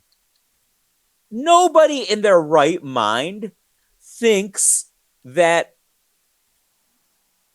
a shapeshifter in play becomes a different wall of roots and a different battlefield scrounger every time the battlefield scrounger decides to activate itself. It was a different battlefield scrounger, but it's the same. But it's the same Volrath shapeshifter, Well, right? there's Like no so. Volrath shapeshifter, right? There's only the Battlefield Scrounger. The Volrath There's also shapeshifter, only the wall of the roots. Volrath shapeshifter it actually doesn't have like is not a thing right now, right? Currently, it's a Battlefield Scrounger, and then the Battlefield Scrounger walks out the door, right? And then in walks Battlefield Scrounger. And you're like, that's interesting. Weren't you the Battlefield Scrounger that I just kicked out of this graveyard? And he just goes, how do you, how, can you prove it? Can you prove that I'm the same Battlefield Scrounger as before? Because if you're not, I would love to get +3/+3 right now. And then a second later, the Battlefield Scrounger walks out the door and comes back, and you're sitting there. Wall of roots in the middle. Yeah, well, yeah, he It did transform miraculously into Wall of Roots, but then he comes back through the door, and once again, you're like, okay, come on, dude. Like, you can't. All right, so like, you're at some point, you're just like, it can't. You have to be a different Battlefield Scrounger. There's only 4 Battlefield Scroungers in this town, and you're just like, no, I actually am. I'm passing through. I just happen to walk into this here graveyard. I mean, in a just universe. Well, actually, do they have more than one wall of roots and only one battlefield scrounger? They have 3 walls of roots. Okay, and they have 1 battlefield. If they have 3 wall of roots, it could actually be a different wall of roots. So, I mean, I kind of, when you said it like that, I'm like, it kind of could be a different wall of roots. Well, here's the thing. Here's the thing. You don't know what's in your opponent's deck, right? You don't. So as long as they plausibly have 2, and that's the thing is like, there's no way to confirm. So the library is just like another planet where like, there is just a completely randomized, number of cards that can literally be anything. The graveyard is a known entity. The graveyard is like, that's the Battlefield Scrounger. It's like you've gotten +3/+3 once. Like, get out of here. So it's been a long time since I've actually read the rule book. I read the rule book like in 1994 or whatever. Is the game has no memory in the rule book, or is that just a thing that people say? It's like case by case basis. This has to do with how the game handles like copies of cards and like if the card is the same card. So like one thing that doesn't happen right is if like you have like a Wall of Roots in play and you cast a Humility. You have a Wall of Roots in play and you add 1 green, right? And you cast a Humility. That would kill the Wall of Roots. So I have to use Dress Down, which is a modern card. I'm sorry, but cast a Wall of Roots, you use its ability, somebody casts Dress Down, it goes away at the end step, right? Can you use the Wall of Roots again? It's like, well, the game does have a memory of the object because that's that's the exact same Wall of Roots. It hasn't gone anywhere. It's already activated its ability once. The game does have a memory with regards to exploration, but exploration is not a copy. It's not a creature. So like if you can't do the old school bounce my exploration, I actually hate that. I think that's how it should be personally. Because that is actually trackable. Well, that's how it worked in the old days, but yeah, I think that's how it should be personally. Yeah, now it's a bit different. It's also better for the people playing exploration. So yeah, it lets them execute an infinite combo. But yeah, to answer your question, like the phrase "the game has no memory," like I don't know. I'm sure it's like nuanced because, like I said, in some cases it knows that the card hasn't moved. But like, look, if my Battlefield Scrounger is taking a trip from my graveyard into my library and then back into my graveyard, like. And my opponent's trying to tell me that it's not the same it's the same Battlefield Scrounger before. I'm just gonna be like, prove it. You think my sleeves are marked? Have you been tracking? All right. Like, this one is a time spiral one, so this is Mike is holding up an Orcish Librarian. But yeah, I do want to say that I think I've said it on the podcast before that like the Feb Cabal is like the one true Cabal. Like it was a Discord channel that was set up that was for like the combo sickos, but like mostly working on Feb. They've been doing this for literal years and they had closed membership. You couldn't just walk into the Feb Cabal. You had to be like rites of initiation. Dude, this is what I'm saying, man. Like they're clearly like some sort of like Skull and Bones society who are like secret. They probably have like a secret island, Yeah. Like, well, let's not talk about islands. Maybe it's a peninsula. These are not good people, Lanny, right? It actually can't be an island because it's a basic land, but they might be meeting in the Trevis ruins. Wait, they could have basic lands in the non-hermit version of themselves. Yeah, that's the classic Feb Cabal. Those guys are weird. What I'm saying is like, oh, it's Mike Harris. He's a good guy. No, he's not. He's freaking evil.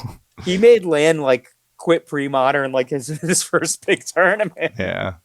They just keep on pretending that they're like therapists, but in actuality, they are not good people, Lanny. And I don't think that we should maintain this illusion that they're just like some sort of lizard people wearing skin suits that are, trying to influence our judiciary. All that said, I mean, so it's just exactly what the Illuminati is. It's just the sewer crocodiles, just like Manny, when I found out that these people, first of all, like, what is their card? It's a card that like changes its skin suit. Like that's literally what it is. Like they're like this blue creature that's sometimes a devourer and sometimes a palinchron. It's like Mystique. It's just freaking scary. No, it's not. They're like Mystique is like she couldn't help it. She was born that way. Oh, okay. Fair enough. These people are like Phyrexian invaders, Lanny. Okay. Yeah, they're like the secret. They're like the ones from Captain Marvel,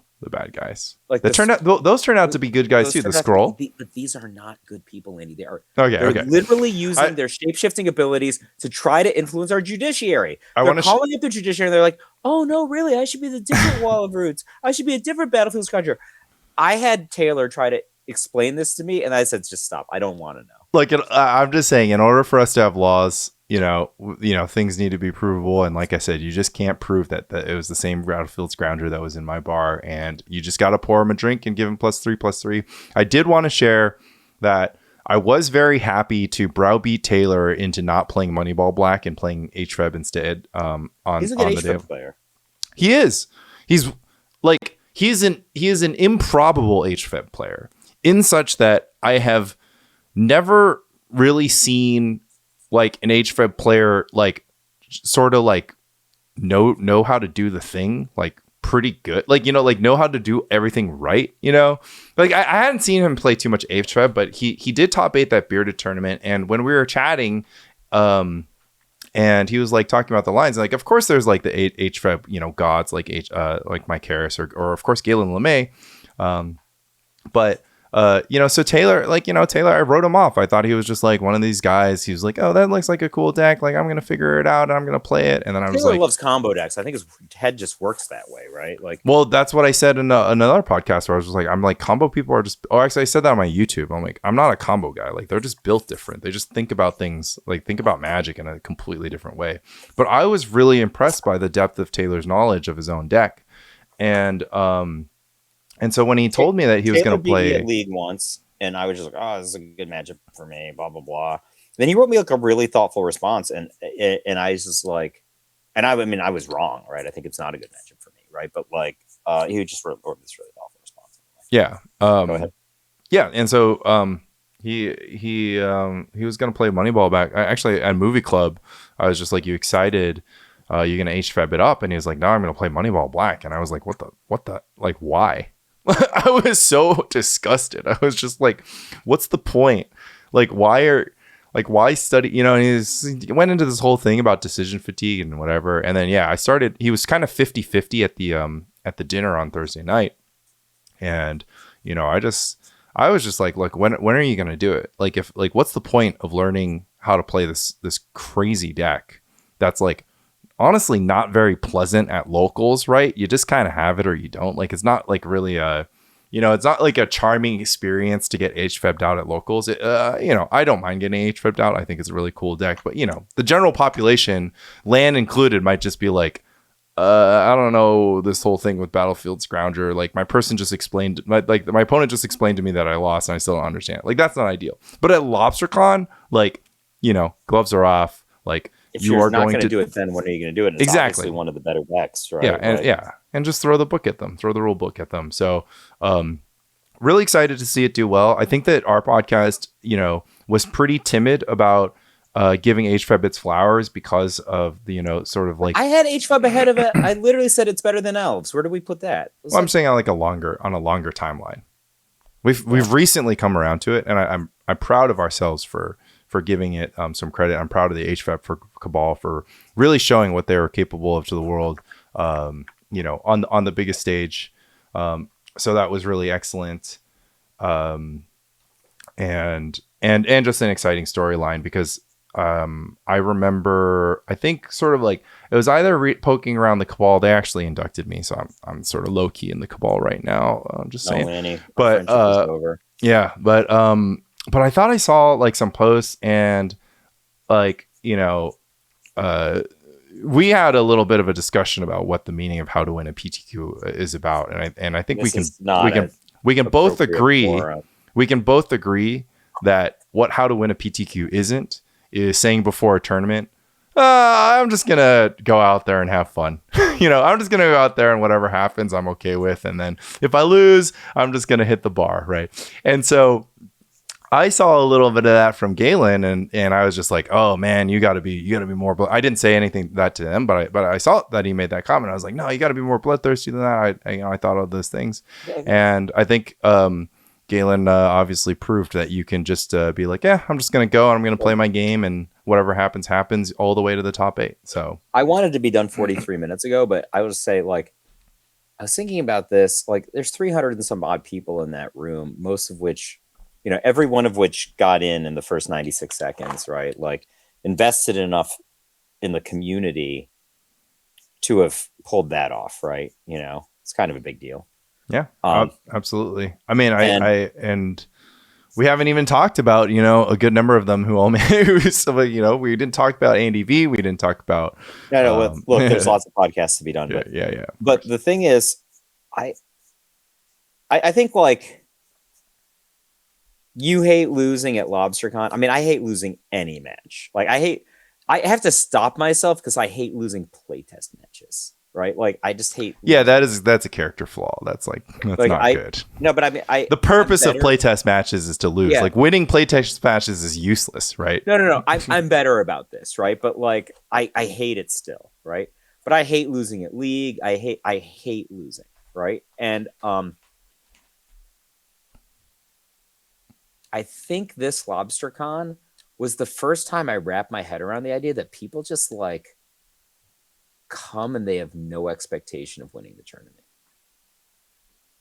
Like they just don't have an expectation of winning the tournament. And I'm like, I I would say the obviously, vast majority of them don't feel that yeah, way. like, and Yeah. I'm like, I don't like from my very first Lobstercon, I wanted to win the tournament, right? Like, um, and like obviously, most other groups probably don't put as much time and effort into it as we have, Well, right? we Like, don't know that for facts, but yeah, we definitely I would just put in the I work. would just infer, right, Yeah. that they don't, right? Like, in part because a lot of the people who I played against were like lone wolves, so they don't have a group. Yeah. Okay, so uh, but like I'm like, is this a thing you can? Is this a way you can live? Is a way that Is to I was go like, to a I'm like, tournament without expecting to win. yeah, like I mean, like I only want to do things that I'm great at, right? Like, and sort of like, am I a great runner? Like, I don't know. Like when I turned 50 this year, I'm like, oh, I think I'm going to be pretty good in my age group this year. Well, that's not going to happen this year, right? I'll be 51 next year, and God willing, I'll be 51 next year. Um, but so I'm going to miss I changed age groups, so like, Well, oh, let me address the the question of like showing up to a tournament expecting that you're going to win. And I do think that that's like kind of a core lesson of how to win the PTQ. And I think that a lot of like math enjoyers out there might say something about like even if you have a 60 or 70% win rate, which would equate to a 10 or 20% edge on the field, you're only going to win the tournament a vast minority of the time. 2% of the time. Yeah. Which would be high, right? So you would have to be some sort of maniac math non-believer to walk into a room with 317 other highly invested format players and think that, it's even plausible that you're likely to win the tournament. And we simply aren't those people, Mike. And I think that's okay. And I think that it's okay. And that's what makes playing these tournaments super, super fun, is that you play matches. And like, I'll say that, these matches were like a super battle. One part of my preparation was just grinding, because I was just like, okay, I'm going to be playing like, 9+5 matches. Like, people talk about this decision fatigue thing. Like, I'm definitely like need to make sure that I'm super, super sharp. And I just, I like that playing this deck is automatic, and I play like a pretty decision intense deck. I feel. And so, not only was I trying to work on being automatic, especially in blue mirrors, because I sort of dreaded going to time. But yeah, I just wanted to be automatic with this list, and also rely on, sort of the 3 prior years of grinding Grotog and really like understanding, how to navigate games. And like, I don't know. I think that's the objective. Like, you're being prepared because you need an edge. You need to outwork the other guy, and then you need to have a sort of fundamental belief that if your preparation is better and your gameplay is better, that you're going to defeat the opponent, not 60% of the time, not 70% of the time, but 100% of the time. Like, that is like the point. That's my blueprint. And so I think like, like people get more upset like when they lose something than when they get something of equal value, right? Like, Yeah, right. I think like I have the baseline expectation that I've won every match, right? And so when I don't Yeah. win, it's always lost to me. Versus I think like it's funny. When I first got back on the Pro Tour, like in like 2015 or something, whatever year it was, I think 2015. I did really well, right? Like I was one missed Eidolon trigger out of the top 8, which is obviously soul crushing for me, right? So I was like so happy on day 2. I mean, like I 3-0'd my first. I mean, I did well on day 1, and then 3-0'd my first draft pod on day 2. I beat Brad Nelson, and like everyone, I beat him, so he's grousing or whatever. And I'm like, blah, blah, blah, blah. And he's just like, you're just kind of happy to be here. And I'm like, yeah. But I think part of that is I just had no expectation that I was supposed to win every match. Right. Yeah. Like, if you look at my second draft pod, I mean, like, there was me and one other rando. Thank goodness I was paired against the rando. in the first round of the draft, but like it was all everybody else in it was like, at least a Grand Prix winner, a player of the year, or in the Hall of Fame. So I had no expectation of winning any matches. I won them all, right? So then you're just happy, right? Like, but if you're like if you're a Pro Tour regular and you're paired against me, it's my first Pro Tour back in 10 years, and I have a reputation for being bad. At the Pro Tour level, right? I have an expectation for being bad. Like you would always be sad when you lost to me. Yeah. Like, Yep. all right, I know I own more than 2 Urza's Rages, and I found 0, and I went through all my red cards. Where could they be, Lanny? Don't just swap them out. Just swap them out for anything. You don't have to same 75 it. Like you're so addicted to net decking. I don't understand it. Like no, I'm just like one of the thing is like I was on honor the deck. Yeah, that's fair. If I'm going to play burn, I would play my burn deck. I put a lot of work into it. Well, just play your burn. Just play your burn deck with one Orcish Librarian. That's how you honor the deck. My whole rubric this season is to always play a different deck.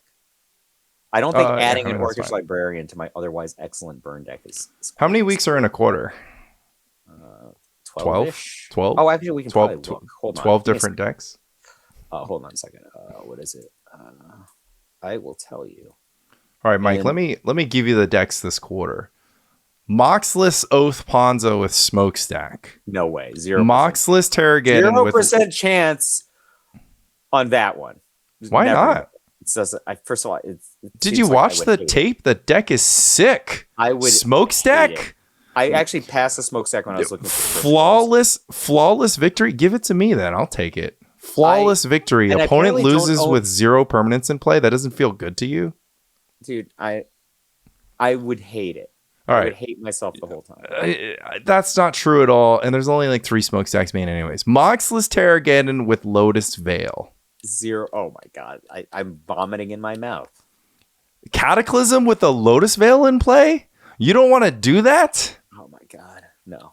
Okay. Not interested. 5 color Lightning Angel with Reflecting Pool and Gemstone Mine and Irrigation Ditch. Here's the problem with that deck. And Phyrexian Negator. Oh, okay. You lost me at Negator. Okay. Like I want a belief that I can win a game. Okay. I've won several games. I've won more games than I've lost. I don't think I would enjoy that deck. All right. Grow a Tog. I'll just play your stupid deck. I was going to make it anyway. But I don't have enough meme cards to make it, and I don't have enough City's Breast to make a good version. Like that's the problem. I'd do one or the other. I've got some backup good City of Brass. I have Gold Border 7th edition.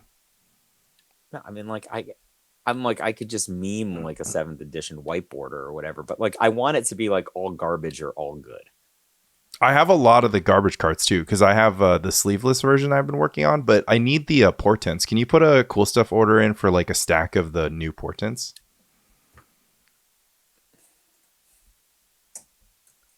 What set are they from?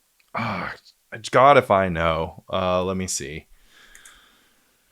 Oh boy, this is the content that people come for right here. Let's see. Oh, they have one. They don't have any. There's like these are all out of stock. Duskmorn, House of Horror, Commander. Oh my god, I don't buy any Commander products. I'm morally against it. What about the one from Commander 2018 edition? That's also garbagey, but they don't have any. They only have like one of these. What's this? Cold Snap theme decks? Can you get this in paper? There's one that's new border old art. Commander 2018. Commander 2018. They only have one. Okay, I'm out. 5th edition would be. I mean, I need something because the old backs make it a marked card, and I want to play without sleeves. So. What do you mean the old backs make it a marked card? Like the Ice Age backs are different than the. Why do you want to play it without sleeves? Because it's fun. Because like if I like imagine I'm just like because I'm trying to travel more, and I kind of want to like hit up like the European homies, and I want to go to Germany, but and whatever, and like play with them, right? But I also want to pack light, so like I can just sleeves is too heavy for you. Yeah, sleeves in a deck box. Ever heard of a rubber band? Oh my god! Because I have to bring a playmat to keep my sleeves. It's just like, and then dice, like. So now that there's no Flint, you're the new Flint. There's not no Flint. Don't talk like that. That's not cool, man. He'll be back. People are like, "What happened to Flint?" I'm like, "What do you think happened to Flint? A girl." Same thing that happens to everybody. We're Oh, what happened to my friend? A girl. uh yeah. Well, in the game of life, women are the rake, as they as a famous man once said, as a wise man once said. As someone who pays a lot of bills, I understand Um, the rake. um, but yeah, I mean, other than that, I don't know. I was pretty hyped to see a lot of gemstone mine. I mean, it didn't look good in the game I casted, but gemstone mine and Oath Ponzo was like, pretty cool, pretty fun. When I Um, first got back from being sick, I couldn't do a podcast for a while.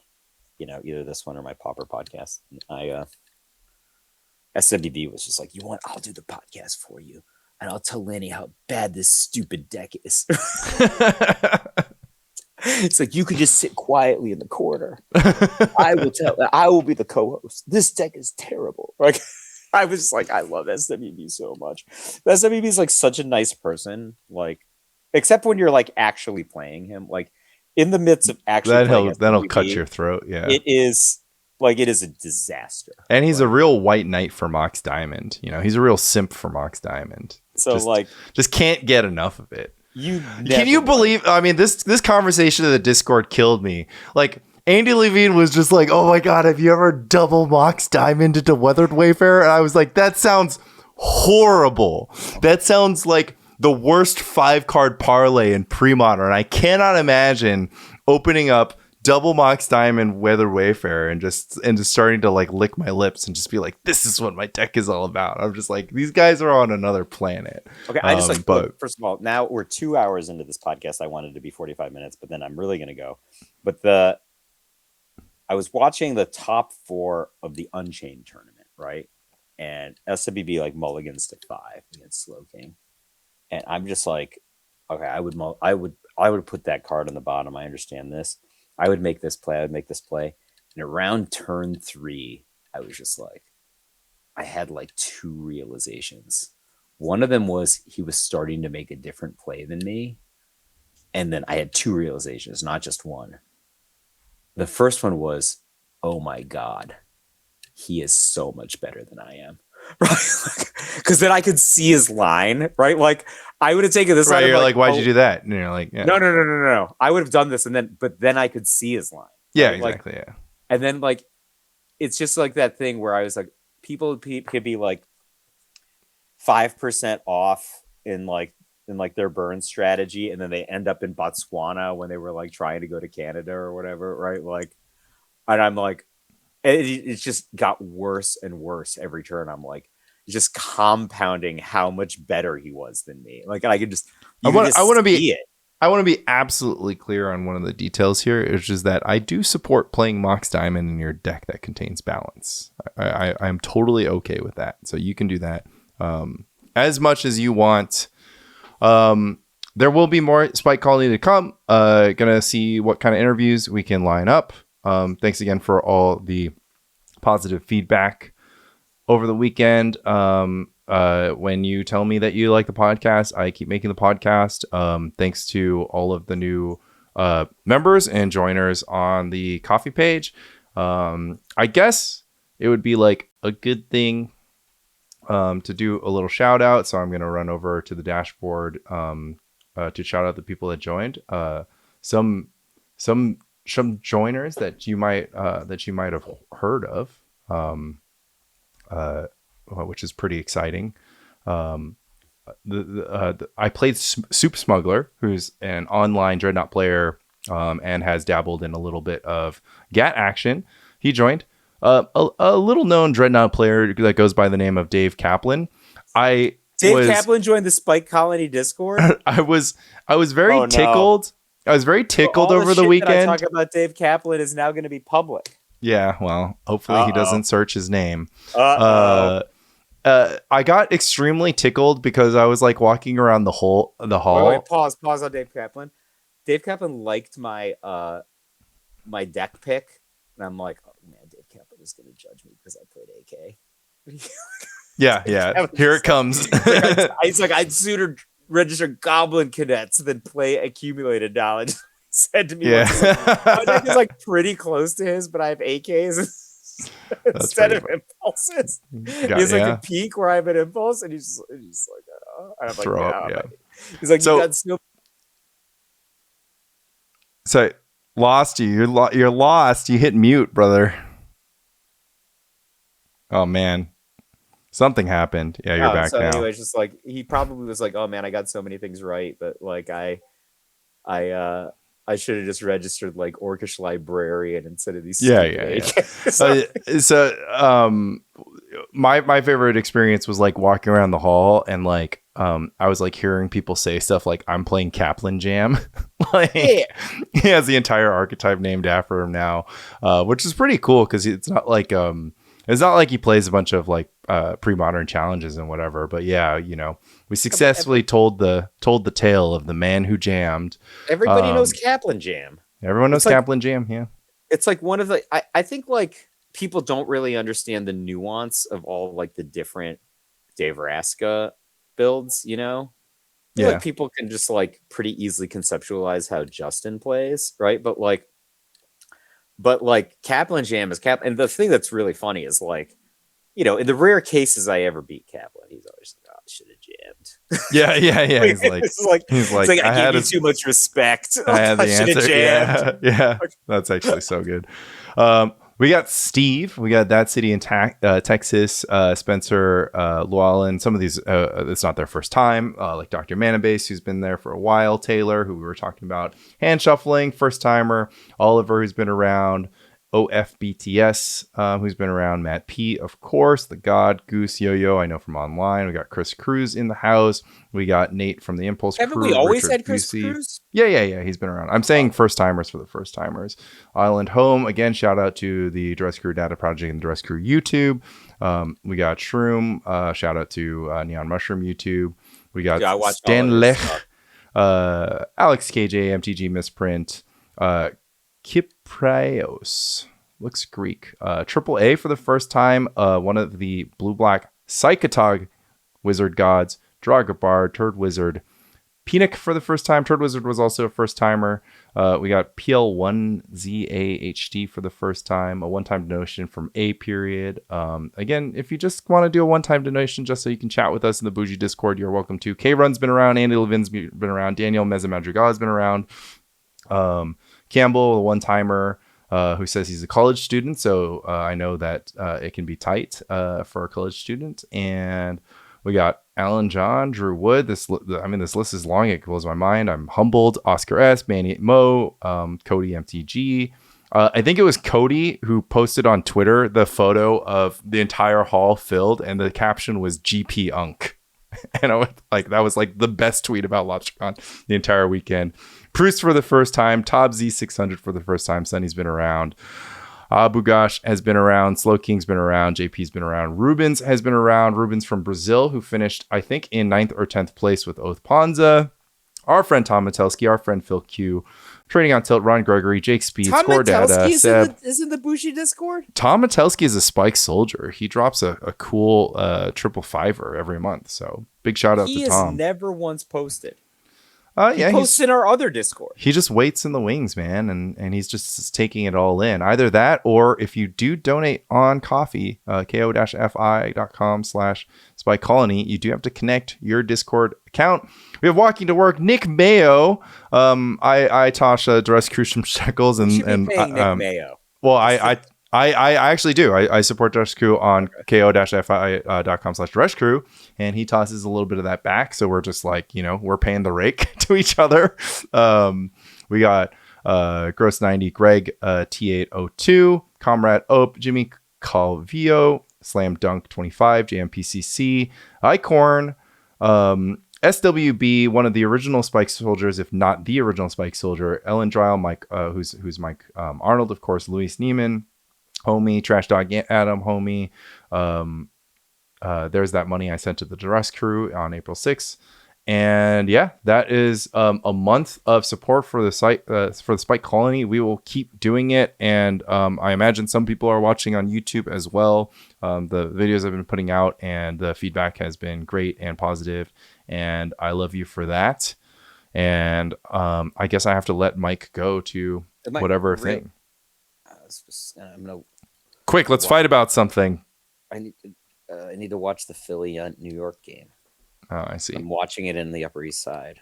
Oh, okay. So I Well, gotta like take. Well, I was gonna go for a walk, but that's done. I have to like pack, take a shower, go. Miss like the first 5 minutes of the game. yeah, we do kind of agree on everything. I guess I wanted to say one last thing, which is shout out to BK playing the Rock. He was doing great all through day one. I Day heard two a little BK bit bumpier. acquired a barnacle. Yeah, yeah, that was the deal. I uh Lots of I fans of his work emerging, like all like the Rock sleeper agents, like right after like 3 years of incessant bullying, right? Just like the Rock sucks 45%. And then like last year with Survival Rock just being like a complete scam, just like doing nothing. It's like, oh my God, like soon our day will so come. Enter BK into the tournament hall with his so play set of Crows and Tuskers and three want to three know Haunting Echoes, want to and know a people secret? just attached. I forgot to bring the rock deck that I like to a playtest session. I just forgot to bring it. So it's the one with Ravenous Rats. I'll play that at League. I don't have time to make a deck now. I could not find another Urza's Rage. Um, I could hand you the alternate Grotog deck. So I have, here's another secret. I have your Grotog deck set aside and built already. I just didn't play it yet. the Lobstercon list. No, I have to change it. Okay, yeah. Remember you used to make fun of me for playing the Alara meddling mages? I had like an Yeah, even because worse Chris set of meddling Picula mages. is your friend. Yeah, but I have an Like, even worse there's set of meddling mages. But now you don't even have meddling mage, so I need to like find some. Actually, I have bad fire ices set aside, but like I there's got no 8 bad Piculas. gemstone mine, right? There is now. Yeah, they printed one. Oh, there is. I Yeah, forgot. there's a new gemstone mine with a different art. So I you can think I you can have bat like it up. the weird foils. I always forget which cards I ordered. I ordered too many. I ordered too many new bordered Terravores recently. So Yeah. I put Or, them in my. actually, this one's been around. So there's the Dominaria remastered full art gemstone mine that has art from Mark Poole instead of Braum. And then you can, of course, get the new border version from I'll be honest, with you, Dominaria I'm not going to Remastered work as that well. hard on this. I'm just going to cannibalize my Psychotog deck to make it because, like, I don't think I have enough gushes and foils to have Yeah. all these decks at I the mean, same. you should. I mean, working on it's not that hard. It's the deck's $250. Like it barely I costs a thing in terms of pre-modern. well, so I wanted to test the Rock against Moneyball. So I played BK's Rock and I lost to Moneyball at a league. So I just like, oh, this is bad. But I'm like, I don't like BK's deck. I like BK. I don't like BK's deck, right? It's just so clunky, you know? And I lost to Moneyball. I got like drain life out. I'm like, this is some bullshit, right? Um, but then in my BK, when we say BK, like so you audible like 17 times at Lobstercon every time, right? So Yeah, yeah. yeah, so I was He on. was locked in this year. Yeah. So this year I was just like, I'm going to be on Burn. We had that podcast. Just like, here to play Dreadnought. I thought about it. I'm like, I'm going to play League. I'm like, I was 2-0. I played against Bayer. Bayer won game one. I'm like, I believe in you, Bayer. You need to put me in the ground. He did not put me in the ground. I'm like, shit, this is a pretty good Burn deck. Like, Yeah. that was my thinking. Then I'm like, if fuck it, I don't have to like follow this bit. I have this really good Dreadnought deck that I like, you know. So I was on Dreadnought, and I never tested it. Like after, I mean, I tested a ton before, like just to figure out the Moneyball matchup, right? But then I'm like, at this point, we're like very late in the process, right? Like we're in the 2 days before LobsterCon, right? So then I was like, oh, I'll be elves. Then I was just like, oh, then I was like, oh, you know what I really want to be is the Rock, like Ravenous Rats Rock. And the reason I wanted to be Ravenous Rats Rock was just like, there's the whole Ravenous Rats versus Knight of Stromgall debate in the Yeah. Moneyball annals, but I'm like, Ravenous Rats is a really good pair to Cabal Therapy in the Rock. Yeah. I'm into it, and so. And I'm like undefeated lifetime against. At this point, I think Dreadnought matters, right? So I'm like undefeated lifetime against Dreadnought. I probably would have gotten my ass handed to me by Replenish, though. I don't think I've ever tested that matchup. But anyway, point being, I never brought it. It also violates my rules for Lobstercon. My rules for Lobstercon are can't play a deck that loses to Sabo's Web. The Rock doesn't lose to Sabos Web. You've only got like what treetops and dust bowls, and you just clean it up with Deed. It's fine. I lost a game one, or maybe I won a game one. I don't remember. It was against the Rock. And it's like game one who's just like tapping Land War Waste to activate Treetop Village, right? Like that's the spot that he was in. And then like I have back to basics in game two, and he has only basic lands in play the entire game. And I'm like, this is such bullshit. Like he can cast all his spells. He's like, first turn Cabal Therapy is my Dreadnought, like you do, you know? Like, you know, but he yeah. My eighth card of whatever, probably my ninth card after Portent was also a Dreadnought, so I turned to him. But he didn't like that part. But he had only basic lands. I just never played the back to basics in game two, so I sided it out for game three. All right, I'll leave you last story and then we can go. I had this match game one on day two. Game one, I won with combo. Game two, I just put it all together, and then I double brain freeze my opponent out, and he just like has a Volrath Stronghold in play. He's just like, all right, I'm gonna put this Ravenous Bell that's off my deck. I'm like, oh no, I didn't think of that stupid Volrath Stronghold. Yep. So I lost, and then game three, I'm like, you're just like never again. And I decided to brain freeze this out. I'm like, I'm on the play. I'm just gonna combo him out, and so I did. So that's pretty funny. You can break that Volrath Stronghold loop with the Stifle. You could break it with a lot of things, but I didn't. It was in play. It was literally in play, and I just like didn't put it as part of my calculus. I probably could have saved a Vision Charm because I had 2 brain freezes, but I'm like, oh, this is enough if I do this, right? And then just waited for him to use the Volrath Stronghold and then use it in response. Or whatever, let it resolve and then milled him before draw. But I did not. And so I lost to Volrath Stronghold, which was hilarious. And I got what I deserved. But then luckily I got game 3 rather, which is justice. But I think the Rock is pretty good against Dreadnought. And if you want to have a conflicting point of view, read an article called Iron Man versus the Hulk. is excellent. Which will convince you the little opposite. I gotta do a little Iron Man versus Iron Man testing playing Grotog against the Rock with BK. Okay. Yeah. Iron Man versus Iron Man? Oh, okay, I get it. Okay. Yeah, because there's Gat versus versus the Rock. This is like two idiots running full speed into each other. I cast Accumulated Knowledge 8 times. And then I needed to deal with some house stuff, so then I handed the deck to Lan, and I have to imagine he cast Accumulated Knowledge 4 more times.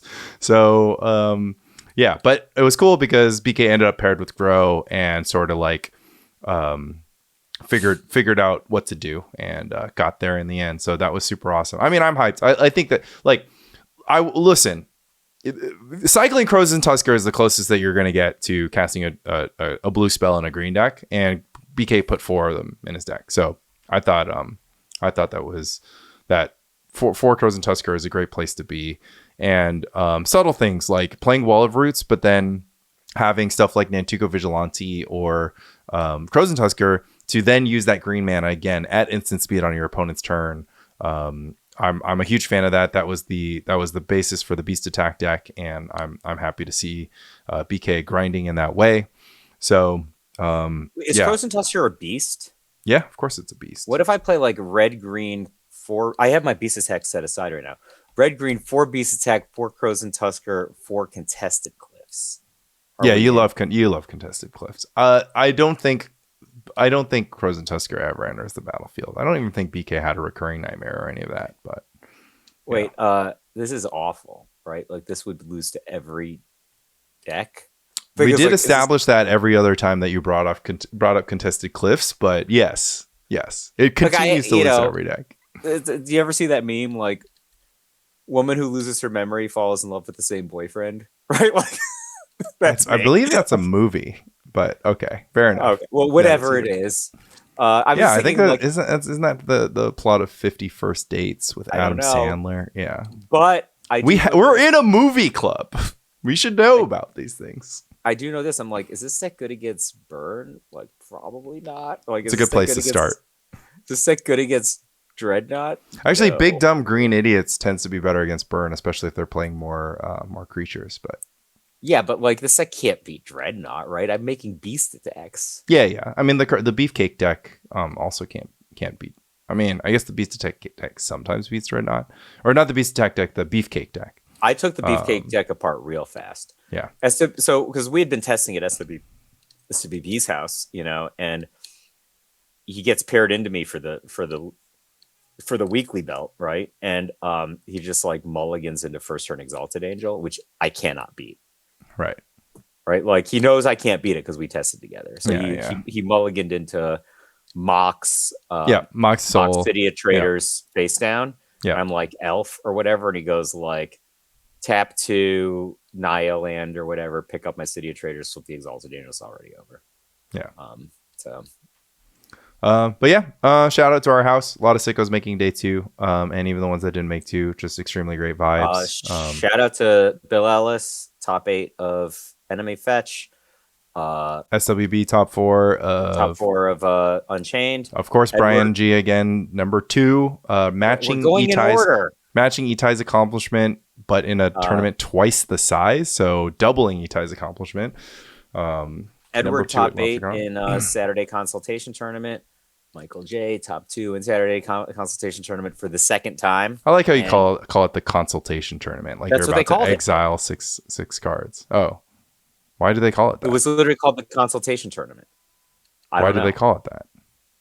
I don't know. I didn't spell it. I can send you the spike. What's it called? Okay. Spice track link. Autocorrect went crazy then. Okay, fair enough. It's possible, right? Because and also I think there's like weird capitalization, so it's possible that it was supposed to be Consultation Tournament. It has nothing to do with the card on a consultation, but okay. Well, all right. Look, let me start again. Bill Ellis, top 8 of Enemy Fetch. SWB, brilliantly top 4 of Unchained, losing to Slow King, who I think won the tournament. Is that right? Yes, that's correct. Force of Will, Slow King. Yeah, Bryson.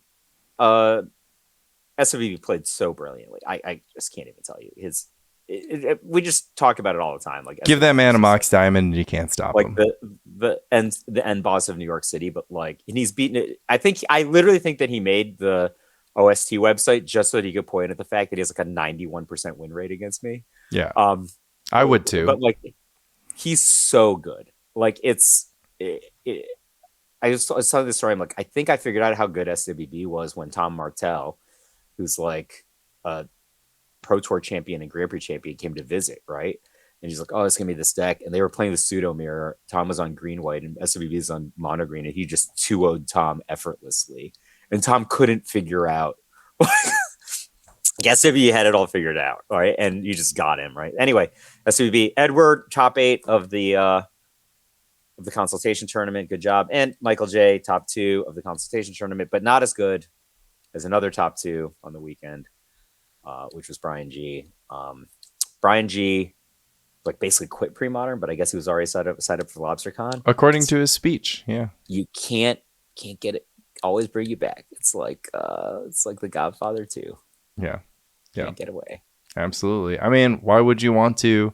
But yeah, aside from the results, the hangs were immaculate, and of course, huge regrets to just like not be able to spend time. There's just not enough hours in Lobstercon weekend to catch up with everybody that I want to catch up with. But I had great conversations, people coming up to me, talking about technology, talking about the decks they're working on or the decks they like, or something they saw in a video that they want to try out, or just talk about Grotog, of course. I will say that there was a misconception that people thought I was hiding my Grotog technology, and I was like, I need to clarify that I was hiding it from people that don't play the deck. But if you play a deck that I'm working on and you want to play it at Lobstercon or your next 1K, of course you can hit me for the list and sideboard guide. I will give it to you free of charge. Respond to you free of charge in the Bougie Discord. Yeah. So you just got to be in the Bougie Discord free of charge at that point. Exactly. You can No, get it. no extra charge. Just if for the price of an unglued land or a gold border I masticore. literally said I wanted to podcast for 45 minutes. It is now 139 minutes. Yeah, well, we should fight about it. This has been Spike Colony. We love you. We're hyped for next year's Lobstercon, and like I said, we are working on lining up guest interviews. Wait, I'm not done. Say what you have to say. Already got the next thing lined up. Andy reminded me we have trios this weekend. So, Okay. We've been like, I'm going to put this. You're going to play the Pauper seat? Yeah.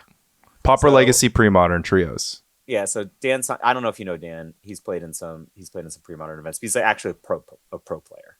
So he's friends with Andy. He plays at Andy's Sunday Cubes or whatever, but he's a pro player, and he played with us last time we came in second in the detail seat. So he plays Legacy now because I used to play Legacy and when detail was vintage.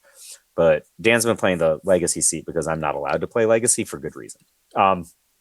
So I'm on the Pauper seat, and the night before Lobstercon, I was just up all night goldfishing this Ruby Storm deck in Pauper. I'm just like describing this Ruby Storm deck. I'm describing like basically all of its fault points more. The one with the sulfur vents. Yeah, the geothermal crevice. Okay. Brian G gave me the geothermal crevice, and then he had the good karma to almost win the next day, right? Which is amazing, right? And I'm like, I won't take the geothermal crevice if you don't have another one, because it was in his cube. He took it out of his cube to give it to me. Right. And he's like, dude, it's like a 50-cent card, and I'll replace it with something else, like an irrigation ditch or something. And I'm like, he got it. He had such good karma. Anyway, so I'm describing this deck, and then Andy's just like, you're playing Wall Spy. I'm like, before I was like, I'm gonna play Wall Spy. I play it pretty well. I can beat anybody on anything. Like that's my thing. And like, this Ruby Storm deck is a disaster. Wait, why aren't you playing Burn? I played Burn last time. Why aren't you playing the blue deck? Which blue deck? Any of them. I think that I'll have the most equity with Wall Spy. Interesting. I'd play a blue deck. You could sell me on Pauper if I can play the blue deck. Come to Pauper tomorrow. I'll bring you the blue deck. I can't, Ariel. Come on Saturday. I'll bring you the blue deck. You can play the Pauper seat on some team. I'm sure they'll have you. Oh, I can't. I'm not going to do a day long. So the blue deck is very good. It is one of the I mean, I think Wall Spy is the highest win rate in the league right now, actually, but it is, which is one of the reasons why I picked it. It's a turn 4 kill deck that beats the blue deck and can contend with the red deck. What do you want from me? I mean, quick clarification about like win rates in league. Those are like heavily buoyed by like decks that have low population. No, low and concentrated population. Like, good people are playing. The leagues are enormous, so the math flattens out. Okay. So like the leagues are hitting almost 64 players on a Tuesday now. Okay. That's like the size of Lobstercon at Union. Yeah, 64. That's crazy. Players. Okay, so the math flattens out. What does buoy it is there's if you look at dexinthecity.org, there is a specialist category, right? Like, and so the win rates of particular decks are buoyed by me or somebody like at the top of the standings. Like, I'm not at the top of the standings. I missed 2 months of play, right? Which are like, like my win rate with Burn and Blue Black are like 86% or something, right? So like that archetype is buoyed by that. But if you look at like Wall Spy, there's a lot of players who are like at 66% with it. So that leads me to believe on average it is a good choice. And also it's a turn 4 kill deck in Pauper, Lanny. You get turn 3 kill if you naturally draw your second land and have a overgrown battlement. You can kill somebody on turn 4 with Burn. So you can. That is true. It is easier to kill a 2/2 creature than it is to kill an 0/4 creature. Fair enough. That being the case, anyway, so Spy Colony will return. Andy Levine on pre-modern, which is always. I told Andy my secret math is dead math on that, which is like, Andy, if you haven't figured it out yet, you're good for about 7 wins on a day. Like, just do the rounds. How many rounds? Sounds about right. Yeah. If it's like a 7-round tournament, or it's like a 5-round tournament with like cut to like, then he'll at least make the finals. Yeah, we have a round to give. Right? Yeah.